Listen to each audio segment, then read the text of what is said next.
Man, shout out to Beyond Beats and Culture. Welcome to another episode of Beyond Beats and Culture. I'm your host, the cultural commentator, Chase the Dark Sage, here with my co-host. T.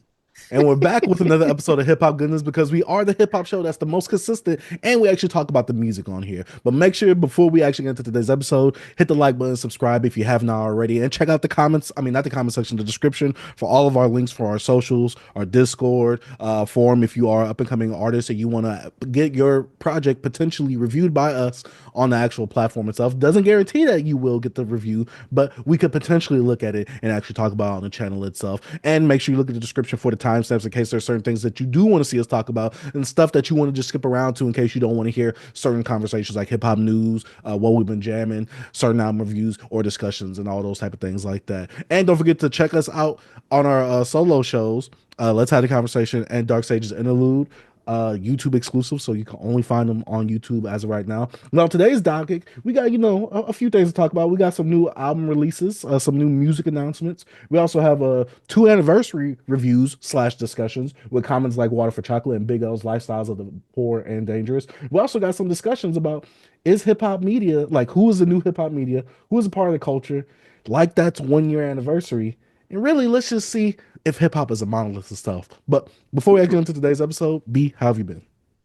I'm an I B, a little under the weather, just small tad bit, but other than that, man, I'm all right. Just been trying to figure out where your boy gonna be living in the next 4 months. Man, I got like 5 months left on this release, so we got to find a crib or something to do. You know what I mean? Because I talked to the people up front. I'm like, yo, how much, if I'm in the process of getting a house and I ain't found it, put my lease up, how much that month to month? They say, that's like your rent plus an extra $400 on top of that. And also it's another fee. I'm like, all right, I'll make sure I'm out. You know what I'm saying? I'll make sure I'm out before we get to that point. You know what I'm saying? We're gonna be in that what's that thing called? The extended stay if you'll stop playing. Hey, won't be been a Holiday Inn somewhere, B. You know what I mean? What about yourself, B? How you been? I'm all right, man. Just, brain is fried from the new job. My brain is so fried. That's why that intro, it took a lot out of me because I had to remember so much. Look, I'm like a video game where it's like you overwrite the save data and just certain stuff just gets left behind. That's me right now. But also, I recently had Hutchins. I had that for the first time this weekend. Hey, Delish. B. It was even great this morning when I had to reheat the leftovers. It's better in the morning. It's good. I don't know if I said this on this pod, but it's better in the morning. It's better the next day, bro. I don't know why. This is good. This is really good. Hey, speaking of video games, are you gonna get Assassin's Creed? No, the new. I don't really do really games like that. But they dropped the Assassin's Creed last year. I know they was dropping them often, but yeah, they usually drop them often. The last one I bought, but I haven't played, was Valhalla. But I haven't even played Origins or what's the other one? Origins, Odyssey. Like I haven't played. Yeah, Odyssey. Last one I actually played was 3 back in PS3 days. Yeah, I remember those. I beat 1, 2, 3 and Brotherhood and what's the one? Black Flag. I beat that one. I think that's my last time really just playing Assassin's Creed. Like Black Flag was like my last one. But now I was thinking about getting Shadows, and I was just wondering if you was gonna get it because I turned on the Ally X yesterday, and I'm like, man, I need a new game because I was just replaying Grand Theft Auto 4, and I'm like almost done with it. I'm like, I need another game to load up, so I think I might buy it. I know I forgot that I pre-ordered the Bleach game because when I pre-ordered it, they had some price error in Amazon. Like it was a price error almost everywhere. So I was like, I feel for this price because a new game not being $70, I think it was like $30 or $40. I was like, let me pre-order it. And if they cancel it, they cancel it. I forgot that they didn't cancel it, and so now it's supposed to be on my doorstep sometime today. Hold up. So you're saying that you paid 30 for it? You get 30 or 40 for it, yeah. But it's now 70? It was a price error when the pre-orders first went up. So like if you bought it on Steam, they rejected the prices. Certain websites they rejected it, but Amazon honored it. So like if you were to go buy it day one, it would be like $70. $70 because of the price error that they had when the pre-orders first went up, it was like $30 or $40. So like it's Amazon, so they only charge when they ship. And so I was like, oh, this was months before, and I'm like, I was just like, okay, let me take a chance, and if I don't get it, I don't get it. But hey, because I was like, I don't want to pay $70 for an anime arena fighter. I don't want to do Who that. producing it? Bandai Natco? Natco? What? I'm pretty sure. Man, I forgot yeah, because I haven't been keeping up with it at all. yeah. I was just like, oh, a new Okay. Bleach game. We haven't had a new Bleach game since like PS3. So Mm, yeah. okay. But besides all that, B, what have you been jamming since the last episode? B, I jammed two things. I Okay. told you it's been a busy week last week. Hmm. Hmm. This week for to be even busier. So the first thing I want to talk about, I don't know if you listened to it, got around to, is our guy, Z2 Legit. I checked out his little EP he got with Oh my God, I you forgot to listen forgot. to it? I When he got a did. guy named YK Stepping and Munvay the Five. And I told him I Hmm. was gonna talk about it. It's like I think it's 4 tracks, 11 minutes, real short and sweet. Man, you my guy, bro. I love you, bro. But this one I just couldn't get with. You say what? I like the first track. I think the first track, All We Know, was cool because I think I like the hook a little better, production. But like, I don't know. I couldn't get jiggy with this. I think it was it was the guys. He was I don't know. I felt like the guys were just freestyling. Like they wasn't actually like just rapping. You know what I mean? Sometimes I felt like they wasn't on beat, and I couldn't get with it. I listened to it twice. Tried to play it in the car. Listened to it in the headphones. I think this one got me out, man. I was like, dang. But I'm always gonna support next EP, next mixtape, whatever you drop. I'm gonna listen. But I didn't really like this one like that, man. Sorry, man. One of them guys was just rambling on that mic, bro. And I like to be honest, but I also give him some leeway because I don't know if how long he's been rapping or anything like that. But I say that kind of like hone in on your sound and try to like I don't know, write something decent. It just seemed like he got the beat and he just was freestyling. Because I'm like, some of this stuff I know you didn't write.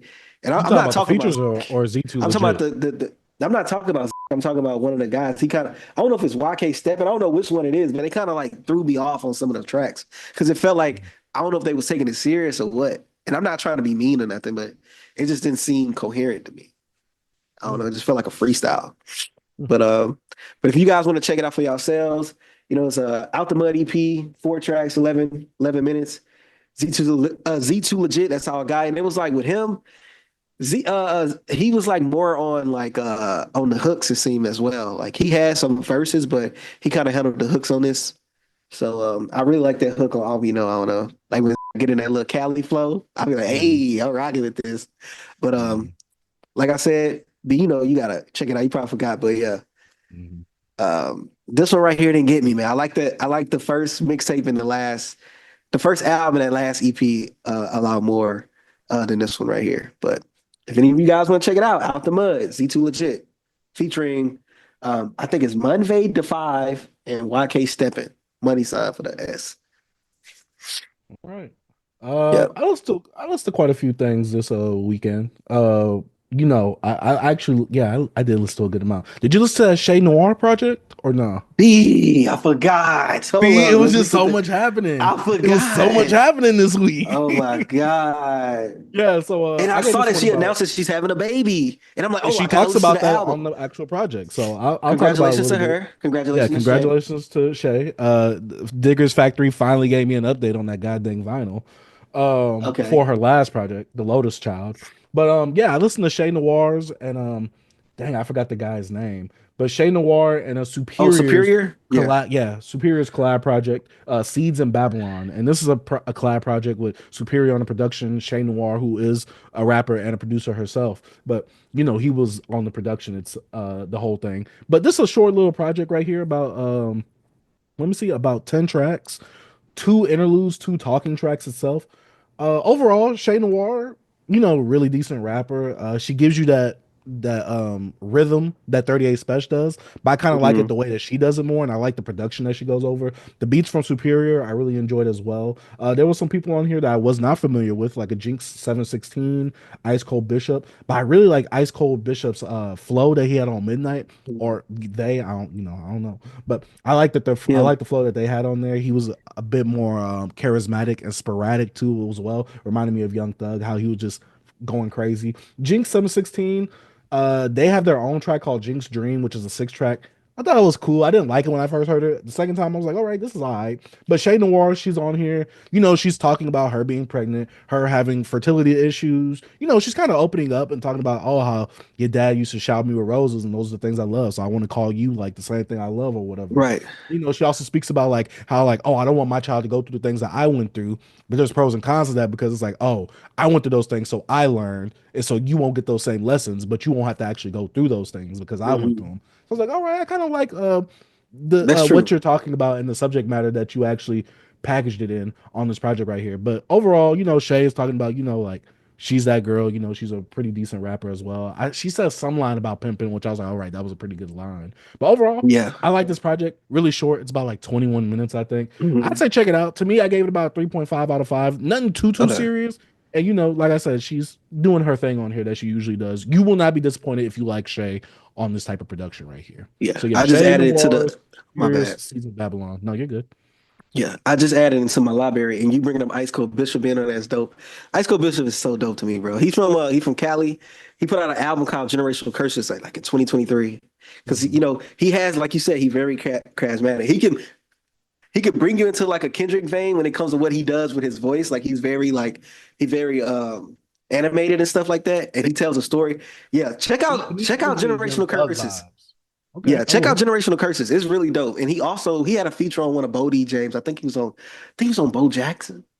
He was on he had a dope verse on there too. But now he's a dope rapper as well. He's I don't know why I thought more people was gonna talk about him because I thought he was gonna have a bigger year last year because he had a really good dope release in Generational Curse.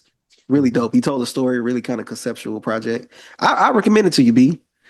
All right. I I'll try recommend and put to it you in my listen later. Shout out to Music Board Yeah. for having that feature. You Because that's what I be bringing using to it. remember. Facts. You bringing it back up. I had to go back to it. Like, hold on, let me add that to my Apple library because he's on my Spotify. I'm like, man, I ain't even been seeing if he dropped anything new. You know what I'm saying? So I'm happy. Mhm. I'm happy he was on this project, so I can get back tapped in with Ice Cold Bishop. But my Okay. next project and final album I listened to was Saba and No ID. I had to check out I that. wanted to listen to that this weekend, B. I wanted to listen to that so bad this weekend.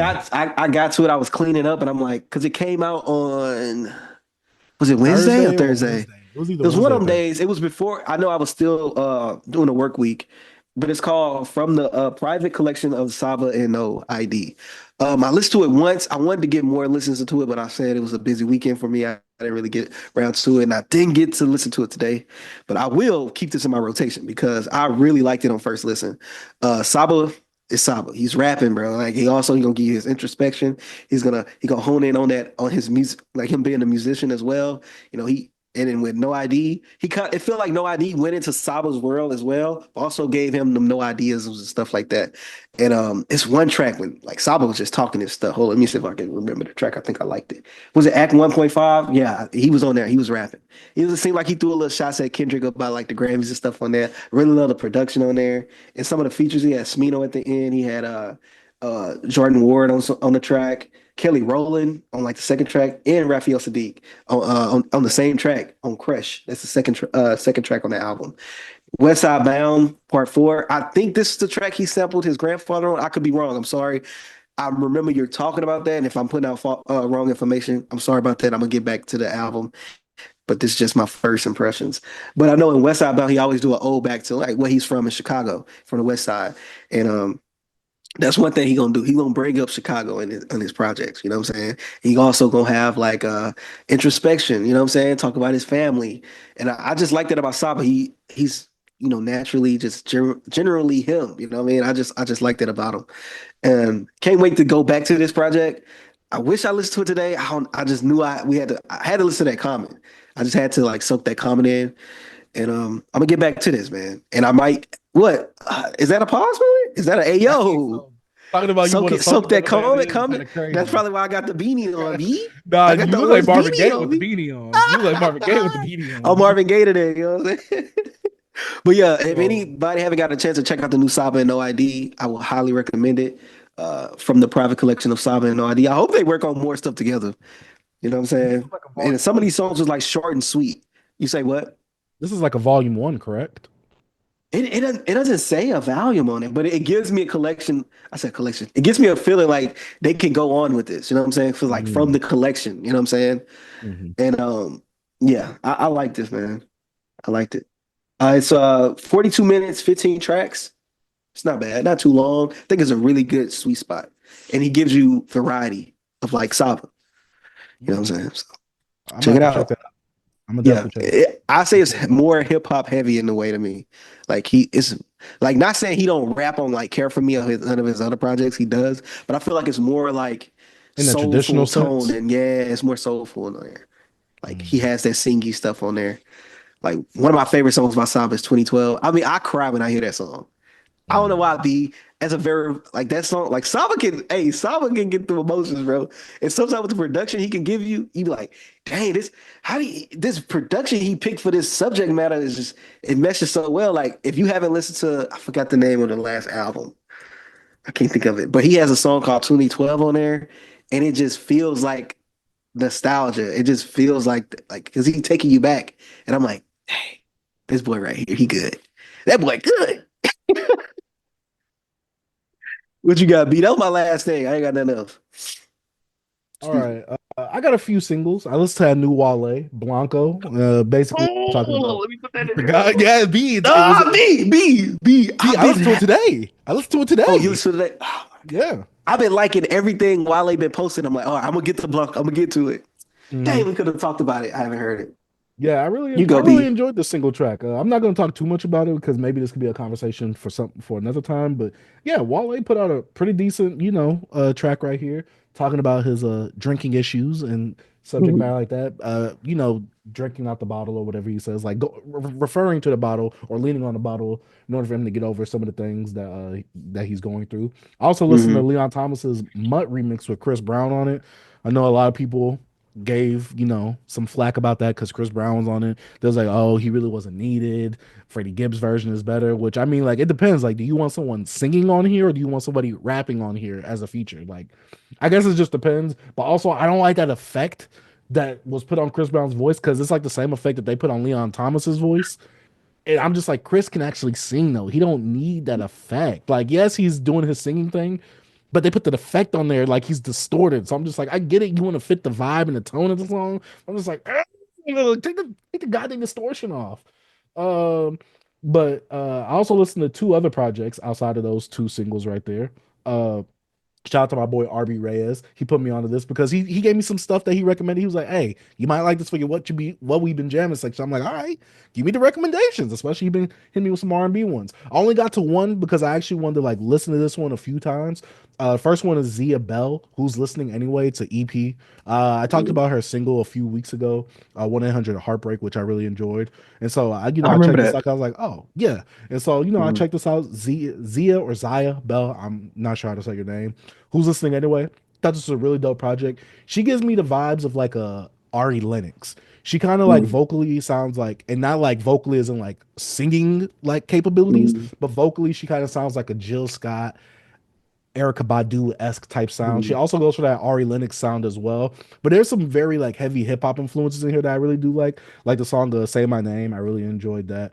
But overall, I thought this project for like 7 tracks, I think 22 minutes, really decent introductory project for me to get into with her because now I'm kind of anticipating her newest project whenever she comes out with that, and I need to go through her Mm-hmm. discography itself. And the last person that I listened to, and I'm going to be making a Dark Sages interlude for this person, for this album specifically, because I've been doing anniversary reviews for all the Houston albums that came out in Mm-hmm. 2005 for the 20-year anniversary. I listened to Slim Thug's Already Platinum. Mm-hmm. I was so I'm scared to get.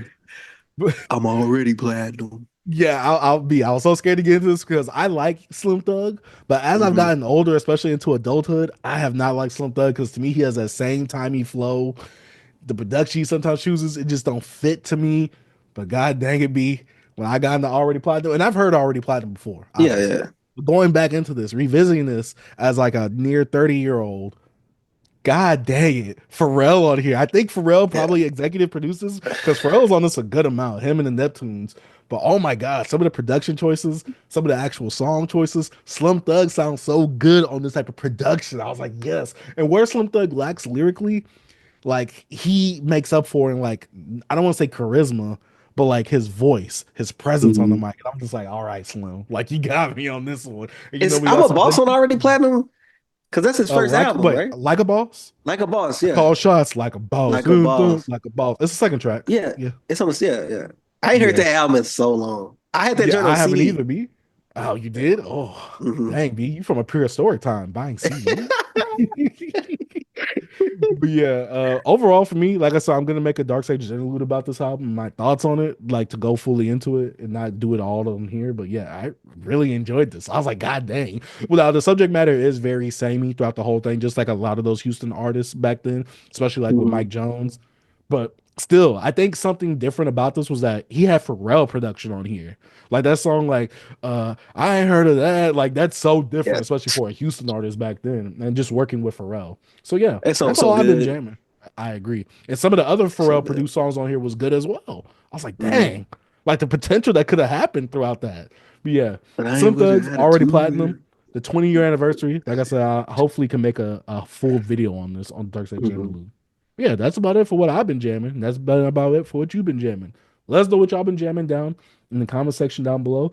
But now, B, it's time to go into the news sections of the show where we talk about some of the current events and some of the music releases that are happening in hip hop. But let's go ahead and start off with the music releases and announcements. B, the GOAT, our GOAT, Nav, on my way to Rexdale. B.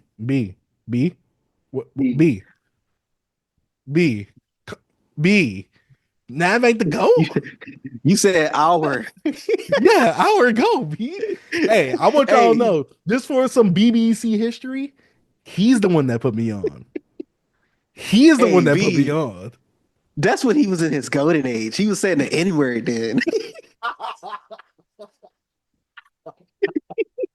Hey. Hey, nah, this is before I knew what he was. Hey, the brown boy, me. Oh yeah, he black. As soon as I see him, I thought he was black. I thought he was black. I never saw how he looked. No, B. What was that song? It was a song I showed you. It was this. Getting no money, getting no plans. Understand? Yeah, I'm the man. Yeah, I'm the man. I'm the man. Hey, B, I remember the first time I saw how Nav looked. This is before the Travis Scott music video. I looked up Nav. A picture showed up, Beats by Nav. I'm like, huh. Who is this like Indian looking dude right here? I'm like, yeah, that's some nerd right there. Then I realized Beats by Nav. I'm like, hold up. All of Nav's songs are produced by that, and his name is Nav. That's him.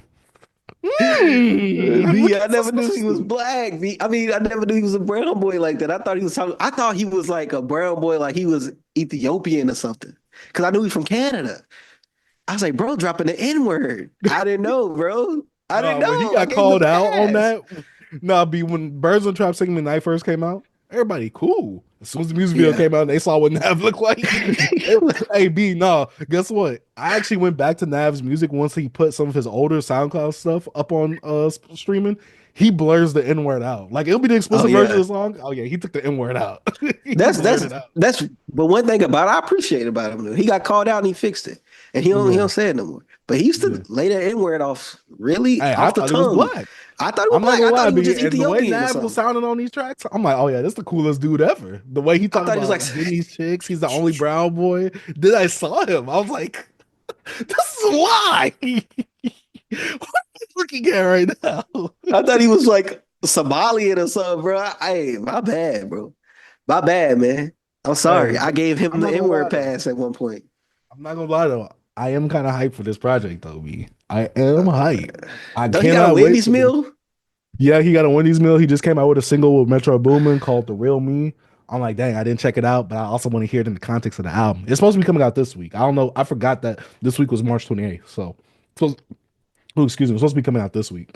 But next thing we have Travis Scott, Jack Boys 2 coming soon. Travis Scott been teasing it. I'm not hyped. But So Fago and Don Toliver are supposed to be on there, so. I thought he don't mess with So Fago. I thought he dropped him.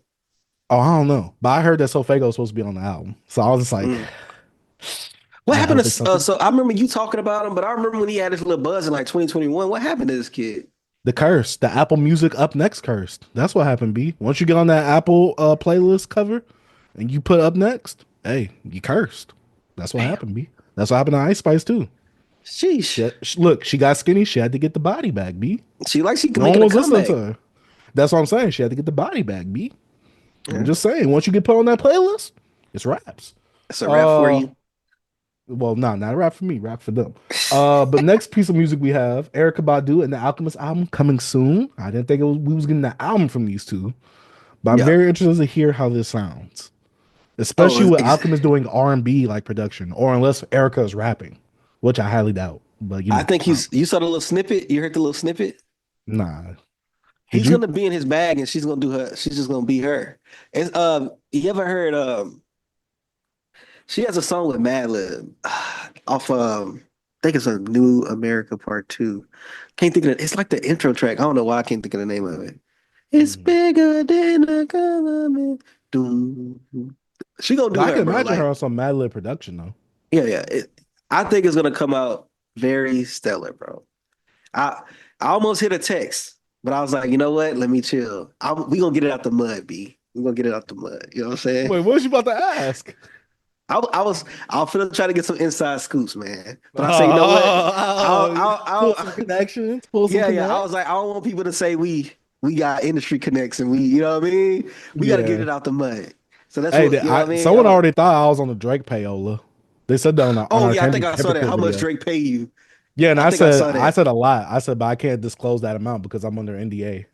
That's so crazy, bro. I'm like, B, what they gonna say after I say that? Now what? Facts. Okay, I'm under Drake payola. Now what? I'm in contact with Drake. Now what? Crazy. I hate when they say that. But I'm excited for this, man. You know, so Yeah, some I'm new definitely music. excited to see where this goes. I'm definitely excited. Yeah, I haven't listened to most all of definitely. Erica's discography. I will admit that though. I think the Really, one thing I heard the mixtape, the You Can't Pick Up My Phone, You Can't Answer My yeah, Phone. I think yeah. that's the name of it. Yeah. I think it's Yeah. dang, what's the name of it? Me and my dad was just talking about it because I remember when she dropped Is it. it? Oh, I phone remember down. when she was Phone phone down. down. I guess that's the Yeah, name of it. yeah, Yeah. But yeah. yeah. Next thing we have, and I know B is really excited for this because he said the streets really need this one. Destroy Lonely teases Broken Hearts 3 and a collab project with Kenny and Ken Carson. B, tell us why the streets need this. We just got music from Playboy Cardi. The opium like hit is strong right now, B. Man, look, I'm gonna tell you why we don't need this. Hey, sometimes you gotta let the party die. I want them all immortalized. Bring their bodies. What would Lecrae do? What What does he have to do with this? But man, hey, this is more your wheelhouse, bro. Yeah, I like Cardi, but I never follow his little minions. You know what I'm saying? So I'm good off these little guys. You could talk about that. B. Why the underground need this? Why the underground streets need them some Destroy Lonely? I mean, if we're talking about 300 serpents and the leaders of the underground, it's Playboy Cardi, Yeet, Ken Carson, Destroy Lonely. Now I will be real. Yeet and I mean Destroy Lonely and Ken Carson coming together is like Drake and Party Next Door coming together. It's either hit or miss. Generally speaking, I like these two separate. I don't like these two together making music. I like them in their own bags because they both do rage in their own styles, and I enjoy it. But a collab project, I'm scared that this is going to be longer than what it needs to be album time wise. That's all I got to say about this one. Broken Hearts 3, I'm not really familiar with these projects or this series of projects from Destroy Lonely, but hey, new Destroy Lonely music, I'm here for it. It's just going to be microwavable rage music, which sometimes it's quality, sometimes it's not. Yeah. Hey, I don't know what to say. You know, it's not my wheelhouse, B. I ain't in them underground streets like that. You know what I mean? I'm still trying to stay young. You man. tapped in with the kids. I only know a little bit. Pause. I still be playing that Jim Legacy song, Father. I still need to listen to it. I saw it in my history the other day. Black British music. Black, boom, boom, boom. Next thing I'm gonna see you eating beans with toast. Next time I see you. Hey, was it crumpets? Ugh, yeah, come on, man. I might block you for that one. I'm gonna be on the telly. Speaking of tellies, B, Kanye West, he dropped that Bully V1 as a short film. Had his son Saint portraying the main character, supposed to be fighting all these people. Did you watch it, B? Did you listen? Unfortunately, I didn't listen. But I actually downloaded it from Twitter and it's in my camera roll right now. I heard like the first 30 to a minute, 30 seconds to a minute of it. Production in the beginning on that first track sounded Kanye-esque. It's like the new Kanye. It was pretty cool. Lyrically, I don't know if I heard any vocals, but I did hear a snippet from I don't know from somewhere. He was getting his like anti-Semitic, like very, Ku Klux Kanye vibes. You know what I'm saying? So I was like, oh, he was What? KKK for real. I'm just saying he was Ku Klux Kanye. Oh man, but I don't know, B. I don't know if you're gonna listen to this. Are you gonna watch it or? I listened to like a half, like 20 minutes of it. Like Yeah, I didn't really watch it because it wasn't anything interesting to watch. But yeah, this sounds like the Yay version, like of production styles that he went for, like the 7 album stuff yeah. that he like that project, like I'm Not Bipolar or something, whatever it's called, the Mountains album. It sounds like it sounds very similar to like that production style of Kanye, and so Mhm. I don't really like that album from Kanye like that. Like I said, that was on the decline of Kanye for me personally. But I heard Bully and I was like, all right, this is better than Vultures. Mhm. But he used AI in here, but then he was like, yo, I gotta re-record this album because I don't like AI anymore. So I'm just like, I dog. And especially with Yeah, all the stuff he's been doing on Twitter, I'm surprised you have not been red dotted, is what I'll say. From some of yeah. the crazy I stuff that he was responded to saying. something he said one time. It made me mad. He was like, Mm. "This Kim Kardashian's not letting me see my kids, and she's trademark. She's doing something. Look, a white woman have control of some black kids. I'm like, boy, hold yourself accountable. Like you nutted in a white woman. That's you. You did that. Don't try to use black now just because it's benefiting you. I hate when he does that. It made me But he's mad. gonna have the FBI on his side. That's what's happening. He's gonna have the FBA on his side. Kanye need to chill out, bro. Kanye need to go somewhere and I ain't gonna say it. Well, in lighter news, Cardi tells Swamp Izzo that he's not done yet. B another project or deluxe, maybe? Do we need Swamp this? Izzo.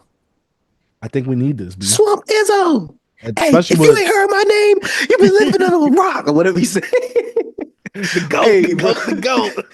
I think the last time I heard Swamp Izzo was like on a Young Scooter project or something like that. I don't remember at all. To be real with you, I it's think there been was like a my mind is blurred. had to been like a Young Scooter project. I was like, Swamp Izzo. But nah, Goat. more of this, I don't know, man. I actually haven't returned back to the album. Not even some songs in the last week. What about yourself? I have, and some people at my job they was jamming this too. They was jamming the For album real? like literally I yesterday. I haven't went back, man. And it's tracks on there I like. I just haven't Mhm. went back yet. So maybe, just a week I didn't go back to it, but maybe more. I don't know. He gave us 30 freaking tracks. That's enough. That's the whole people off for the next 3 years, right? No, because you gotta think it's kids. Be their brains. They're not gonna digest the music like that. But apparently it's supposed to be like another different album instead of a deluxe. Uh, Really, it's supposed to be called Baby Boy or something like that. I don't know, but if it comes out, I'll listen to it. I ain't got no problem with it. well, it's But out. another thing that came out recently, Wale drops a new song called Blanco. I talked about that in the What We've Been Jamming section. Hopefully you get a chance to listen to it, B. Hopefully the people watching this, y'all have had a chance to listen to it. Man, And I'm a peep.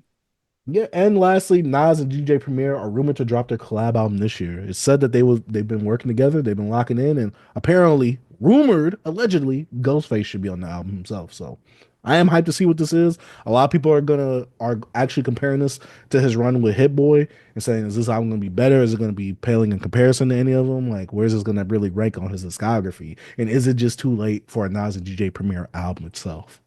I don't know. I'm excited for it though. I recently actually bought Nas's King Disease 1 on vinyl. It's out of stock everywhere. I went to Josie's recently and I bought it. So yeah. The first one is out of stock everywhere. hmm It's been out of stock I for a had while. I King had I Disease had 2 like is in stock like everywhere, but King I had Disease I 1 had is one I had one in like I think two different variants. Yeah, like two or three maybe. Anyways, hey, I think with hip hop, B, look, with hip hop, we gotta understand, right? It's a 50-year-old, 51, 52-year-old genre. So I don't think it's too late. I just think now we're getting to see, our older acts actually continue to make music. It's just new to us because hip hop because it's considered, a young man's game or whatever. And if you look back at other genres, yes, they've been around longer, but you have bands like, the Rolling Stones and stuff like that, that can still tour. They like in their 70s and they still think they rock stars, but they still can tour and make a living. So I think we're getting to that point where like our older artists our older artists are making music and also for to be touring and being legacy acts. So I think it's cool to still see DJ Premier scratching it up. You know what I mean? No hook, just some scratching. You know what I'm saying? Or like Nas still rapping because like you said, he just gave us a dope collabs with Six album with run. Six yeah album. with hit a six album run with Hit Boy. So him there with Premier. I don't know if they're gonna go 3D, but I don't know. You got that. We got freaking Common and Pete Rock doing their thing. And Nine Mother's still collaborating with multiple, different artists. He finna drop something with a guy. I don't know if it's an album, but I know he's dropping a single with this one guy. I think I saw it on my timeline. But yeah, so we still got these guys putting out music, man. Like hip hop, it's considered as a young man game, but I think, bro, it's hip hop is young itself. So we just watching them age gracefully, and I think it's dope. I agree. Like I said, I can't wait for it to come out. I'm not gonna be like, oh, I hope this is better than King's Disease 3 because King's Disease is a series. I'm just hoping it's good. I just want good music. Best. Because I know a lot of people saying that DJ Premier in recent years has been giving his A1 game on this production. But I think that whatever he's gonna lace Nas with, because I know a lot of people wasn't really too happy with the single that he came out with Nas. I think that was just a little snippet, a little taste of what we might be getting, just a little something. Because it did drop on the 30th year anniversary of Illmatic last year. So, yeah, B. Let us know what's coming out this week, B. Hey, man. B said, is it actually coming out? Because I saw the cover art. You saw the cover art? And I saw the track list, yes. Saw the track list. We got Little Durk, Deep Thoughts, March 28th. I still don't think this is coming out. I think this is actually coming out because we now have a cover and a track list. We got the features on there and everything. I think this is coming out for real this week. Are you gonna listen to it? Yeah, I'll listen to it. I like his last album. I really liked his last album. Almost Human. I never listened to Lil Durk album. Never. Understandable. But AB, if you I don't even want to. I'm not even gonna put myself through that. I'm good. You can talk about it. What we've been jamming. Yeah. You can talk about it. And we got Nav coming out this week too. So I will be jamming that. So my what we've been jamming isn't gonna be super stacked. It's gonna excuse me? No, I had to clean my nose. I thought you was scared because I'm talking about Nav to go. But yeah, those are all the two things dropping that we know of this week. Obviously, as the week goes on, there'll be more updates about what's coming out. But yeah, that's about all it for the music releases and announcements. Let us know what y'all are going to be listening to or what you're hyped for down in the comment section down below. Let's get on to the hip hop news and current events, which is very small. Billboard has this new thing which I think went into effect for Cardi's album because Cardi's album sold like 292 or 298K first week, but really Cardi said 320. 320. Exactly. Yeah. And so I think this is maybe because this new rule is maybe affecting that. I'm not sure. But starting from April 4th, Billboard will be making the following changes. For an album to count towards a sale on Billboard, it must be charged at least $7.99 for a CD, $7.99 for a cassette, $7.99 for a digital album, or $15.99 for a vinyl. It has to at least be that for it to count as a sale. We know that a few weeks ago when Some Sexy Songs came out for you, Some Sexy Songs for You came out. I think Drake and Party or the team at OVO put the album down like $5 per like digital download or whatever. So certain measures like that. Some people call this a Travis Scott rule because Travis somehow cheats and bundles all his stuff with each of his with some of his merch. He does. Okay, not too much. Yeah, he do that. Hey, you saw that fall off. But you saw that fall off. Hey, top 10 debuts for last year though. Top 10 debuts for hip hop last year though. So hey, let's not hate. But yeah, no hate. With this new rule in effect, I wonder how this is really going to change the game. That's what I'm very curious about. But also, we don't care about the numbers on here. It doesn't dictate quality. It does just dictate interest, though. And do you have anything you had to say about that, B? I had a thought. I think my thought went to why. Guess, like you said, I think didn't Travis do like one time he did like really cheap vinyl for his album of $5.99 for Utopia. Utopia. And like you mentioned the Drake stuff. I guess they just trying to get away of like the games that a lot of the artists and I guess the artists are playing because usually artists is in control of the merch and stuff like that. So maybe that's just some that's some games. I guess the Billboard's trying to get ahead of that. But I'm like, if the music industry want people to buy music, why would they have a problem with it being so low? Like, have the labels did the labels get into this like discussing this? Or I wonder. I I, wonder what it. I think it's one of those things of like trying to make it even a fair play because think about the people who don't mark down their CDs and can't take that type of hit versus a Travis Scott. He could kind of take that hit and it not really affect him much. You get what I'm saying? So Because a yeah, $5 yeah. vinyl versus someone charging $30 for their vinyl and they can't really budge on that price, it's Yeah. kind of unfair. Because if I buy 5 of those vinyls versus one person's vinyl that's $30, that's 5 more sales that one person have, even though that other person that charges more for their vinyl, they sold they made more off that one sale than the bigger artists did with the multiple vinyl buys that is really low. Jesus, I know this What sounded confused. I don't know. Maybe I'm like out of my element with this. Will if I make my vinyl cheaper than the average price, will that cut from like if your label have any cut from the project? If I lower, will that lower their percentages just because I lowered the album? Will they still get the same percentage? Or like not? Of course, you might get the same split, but I'm saying it's less money for them. So you think that's a problem? And maybe I don't know. I maybe it's just a thought I had. I don't Nah, know. Maybe because Billboard is the one that's changing the rules for if it counts as a sale. Either yeah. way, the label's making money, like you said, off the percentage and the cut. So they probably like, we don't care. We still making the money off of it. But Well, I'm saying I you guess don't think the it's just labels have more anything. fair. You don't think the labels are talking to Billboard about this? You don't think so? They probably trying to renegotiate and be like, hey, like take that rule away. What you doing?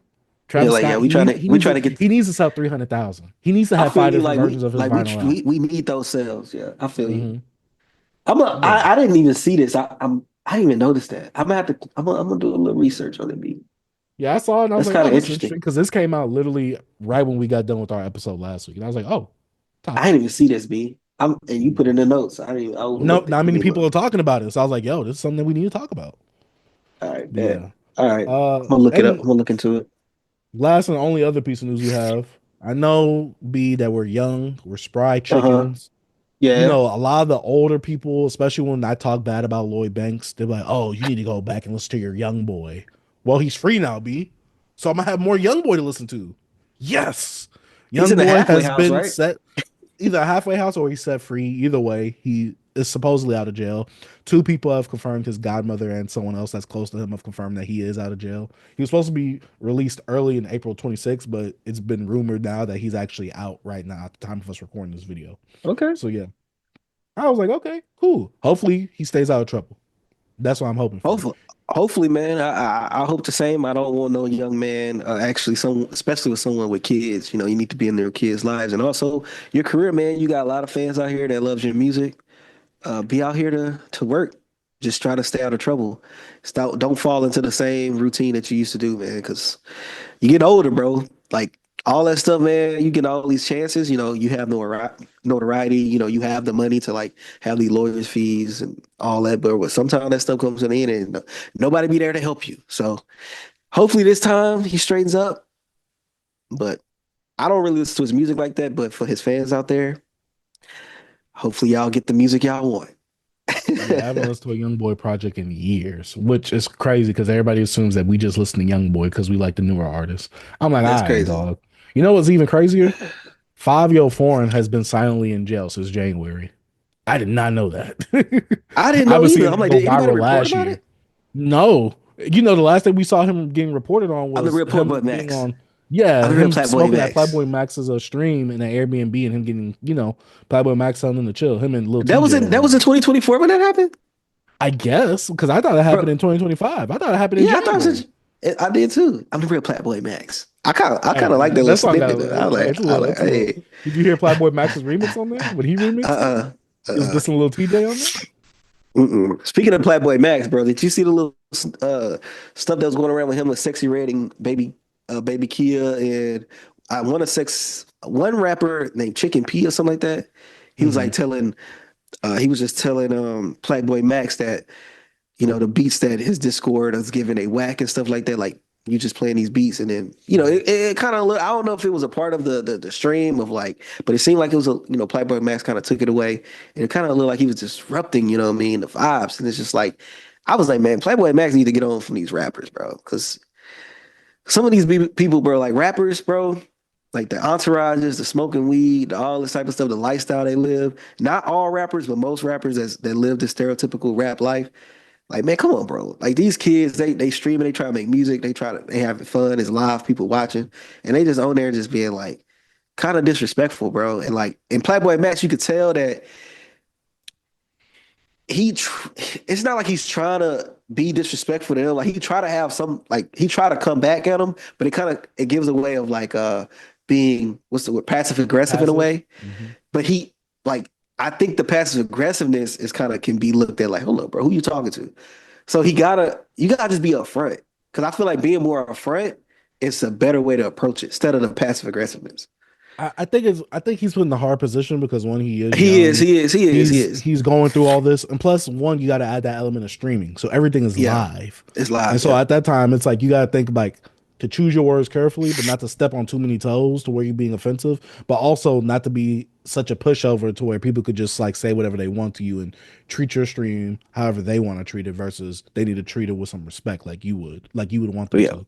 I think he's put in a hard position right there, but I also think there needs to be some clear-cut rules. I think that these artists need to have a bit more respect when they come onto this platform because I don't want to say like this, these artists, especially these smaller ones, need Playboy Max more than Playboy Max needs them. It's like this guy was working with Central C. He had Kevin Gates on, Will Smith on of all people. Even Will Smith got in the booth. It's like y'all need Playboy Max, and this is a better look for y'all more than it is for Playboy Max himself. Because it seems like Will Smith. Facts, because it seems like Slick Red has been like that, like the industry kind of like threw her aside because she did the whole thing with Bruno Mars. You said you was hearing it on the radio, but is it built? Is it charting? I don't think it worked. Know, but it could be charting just off of Bruno Mars's name though. Yeah, so. I don't think it's working. But I agree with what you said, B. I'm just going from clips. I didn't watch the full stream. I went in there because four talked about it on the timeline. I'm like, yo, where is this? And so I clicked it. I'm like, I couldn't take much of like baby kid like screaming and stuff. So I gotta get out of here. It's not for me, but just from viewing from the clips, things got a little awkward. And I don't know. I just say, bro, you need to start working with some country musicians. Oh, wait, did you say that? Yeah, get away from the hip hoppers, man. That was me. Get away from these raccoons, raccoons? Might have to get away with some. You didn't see Central C get on there and do that. No, and you didn't see Will Smith either. But Playboy Max even played with Will Smith some Playboy Cardi. He said, "Oh yeah, I like the beat. I like the rhythm of that." Yeah. Will Smith probably didn't hear nothing from that song. Oh man, but shout out to Playboy Max and the platform that he's building over there. But that's about it for the hip hop news and current events. Let us know what y'all think about that down in the comment section down below. But now it's time to get into the music section of the show because B, we actually talk about the music on our hip hop platform. I think we do, man. Oh man.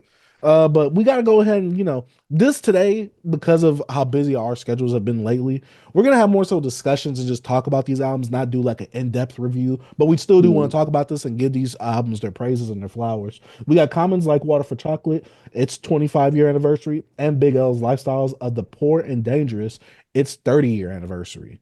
Classic hip-hop albums, B?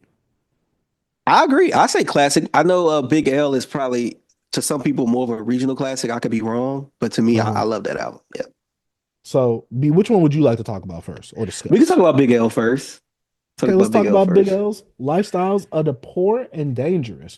Now, this is an album that I always knew of, but I never really wanted to go listen to it because, one, this wasn't ever really my style of hip hop like that. I respect it, but the more boom bap like style, I'm gonna get over these beats and I'm gonna just rhyme just to rhyme, which I mean, I appreciate it now. I think it's good now. My first time listening to this was last year, 2024. When I listened to it, I was like, oh yeah, he's spitting. He's rapping. But back then, especially you coming from the East Coast like that, you had to be on that type of time. You couldn't get on the weak stuff, B. So going into this project right here, Big O has a really great rapping performance. Lyrically, he's all the way there for me. And there was some times where he would use certain samples and flips, kind of like Biggie did. And I don't know. I think that the way that these two artists, both lyrical, both from the East Coast, the way they use some of these samples and flips, I think it was very unique, especially the way that they both flowed over them. Now, Mhm. obviously, giving Big L his flowers, rest in peace to Big L, untimely demise. Mhm. Going through this right here, he had some potential, B. Now, I never heard his second album, but I've heard snippets and some tracks from it The big off of the picture. recommendations. Yeah. And I heard some of the freestyles. I'm like, yo, this guy was spitting back there. What are we doing?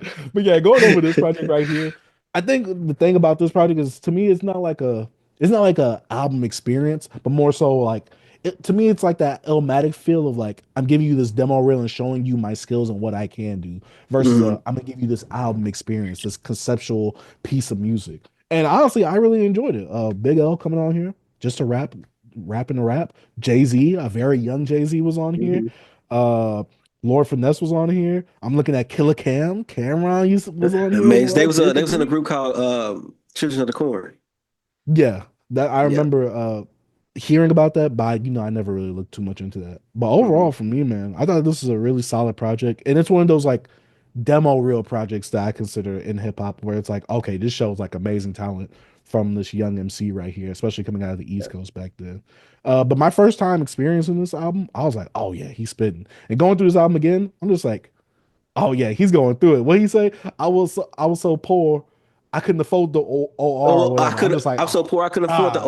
OR. Yeah. Yeah, I was just like, oh my I was god, the way he poor. was rapping on here, and him talking about he'll put rappers in the, he'll yeah, a rapper, what I'm Yeah. saying, he'll kill a rapper, what I'm saying, Yeah.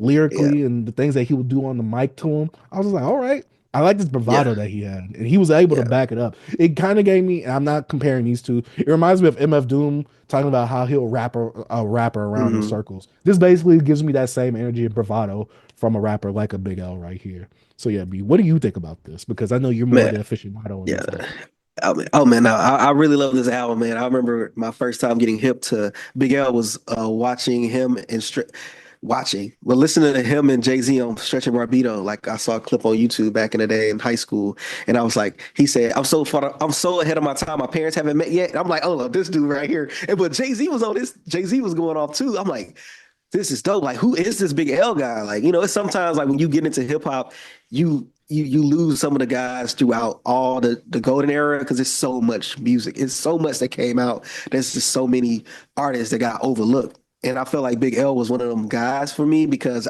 they wasn't talking about him much, like from what I was looking at. So, anyways, this album right here, bro, with like I think putting it on was like his single. Love that track. MVP. If rap was aim, I'll be MVP, the most valuable poet on in the NYC.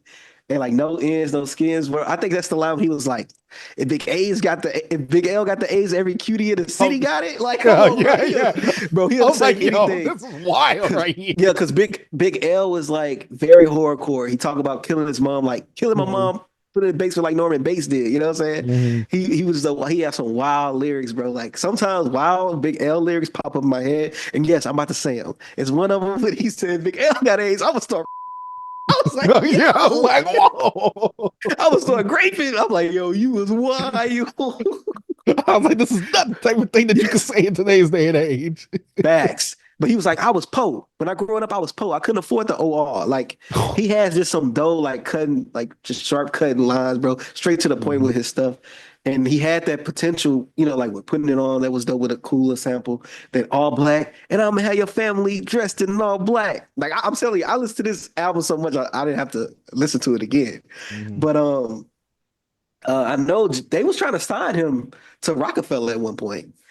If Mm. I'm like, yeah, I think they were trying to sign him, but like Big L, bro, like is a presence that's missed. I wish we could have saw like, like I talked about Biggie and Pac, like one of the artists you can watch grow. And from his like the big picture was more of like it wasn't a full complete project. It has freestyles Yeah. on it, songs that really wasn't released. So we never really got that really like this is the closest we'll get to just a full debut project from him. And I think that if we got to see him grow, big picture probably would have been that project for him Mhm. because I think he died in 99. So 4 years later. So we probably would have got a more, a little more mature Big L, more probably, top of his game lyrically. Like, come on, man. He was different. And a lot of guys, like a lot of artists, got inspiration from him, especially with the horrorcore thing. And that's what Mace and Killer, what they used to do the same thing he did, because he was like technically the big homie in Harlem making the music, man. And like this dude was a very talented MC, bro. Like if any of you guys never listened to Big L, just go check out some of his freestyles, especially when he did on Stretch and Barbito with Jay-Z. Both of them two going crazy. He had some. I'm trying to think if I could think of anything else he said. I can't think of none of them. He got some lines. He got some stuff on there, bro. And it's just like some of the stuff he says, like, oh, what? Like it sticks to you, bro. Like those lines, the bars that I referenced here, them lines would never leave my head. Because I remember hearing them at 14, 15 years old and being like, huh? You know what I'm saying? It's like the same thing with like that effect, that what they call it, the shock value, like with Tyler created when they came out, some of those bars, the lines that they had that like will never leave you. I think, in this day of age, like you can't kind of use lines like that, but MC always want to have a line that will stick out. Like, you can have this dope bar, like 8 bars or whatever, but in between that, you gotta have that stick out, that stand out. You gotta have that bar. Like that's a bar. Or like just something that could be cringy too. Like, say it again. I was just gonna say the thing about Big L for me, it was the creativity and the wittiness about the bars. Yeah. Because like you said, the whole thing, like, oh, if I got A's, the whole city, that's the way you gonna tell me you a player? Yeah. I'm like, this is crazy right now. He said, I got dimes that make your chicks look like Whoopi. It's like, yo. I've never hit 30 chicks, never found something. Yeah, see, I don't. Bro, it's so many lines popping up in my head, bro. He say some stuff, bro. Yeah, but that's one of them things. Like, back then, I loved that bravado that you gave me. Because Big L didn't really give me anything like super introspective. He didn't give me anything. No. But when it comes to him emceeing and him talking about how he's the best one and what he'll do to you on that mic, I'm like, all right. I'm with that energy. I can enjoy that. I respect this right here. And him, like I said, Big L, he's like this like scrawny dog. Like, he's not saying he's shorter than, probably like an average height guy, like scrawny, but he's Big L. Like, you know what I'm saying? He comes with it, like you said, that bravado. Like, it's like, try me. I'm on this mic. I'm different. You know what I'm saying? I love that. Yeah, I really enjoyed his rapping performance. Obviously, was going here. Bars was all the way there for me. I really wish I could have seen him grow as an MC, but to honor this project 30 years later, it's still a project that it's obviously a testament of the time for back then, but I would have really loved to see what he would have done on a full project, like him having those producers, fully producing it, the cohesion, the themes, the concepts, the stuff that he would have went over. Besides like giving me the braggadocious raps, I would have loved to see what else he could have given me as an MC as well. Yeah. I don't know, maybe have some producer collab albums, like something like with a Madlib, Alchemist, Jay Dilla, all these type of things that could have happened. Large Professor. I don't know. I'm just spitballing right now. I just typed up like some of his punchlines, like on Danger Zone. He was like, I jumped out the link and left him stinking. Put his braids in the streets. Now you can see what he was just thinking. Like, I remember that bar. Like, I'm like, so now I'm like, it's coming to me. Like, when I see it, I'm like, I knocked out so many teeth. The Tooth Fairy went bankrupt. Like, he just say some stuff, bro. Miguel's so dope, bro. I agree. Filling niggas with so much lead. Oh yeah, filling niggas with so much lead they can use your meat as a pencil, something like that. I was like, whoa, yo. I'm like, why are we talking about the meats right now? He said, I get more on accident than the niggas get on purpose, bro. Like, he just say, bro, he say some wild stuff, bro. Like, Big L was. Oh man, I love Big L. He was that guy on the mic. Like, that's why I love about rappers who rap like this, that's so braggadocious, but they could back it up. I said that a lot about MF Doom. Yeah, you rapping braggadocious, but you can kind of back it up lyrically. Facts, like, facts. I believe you.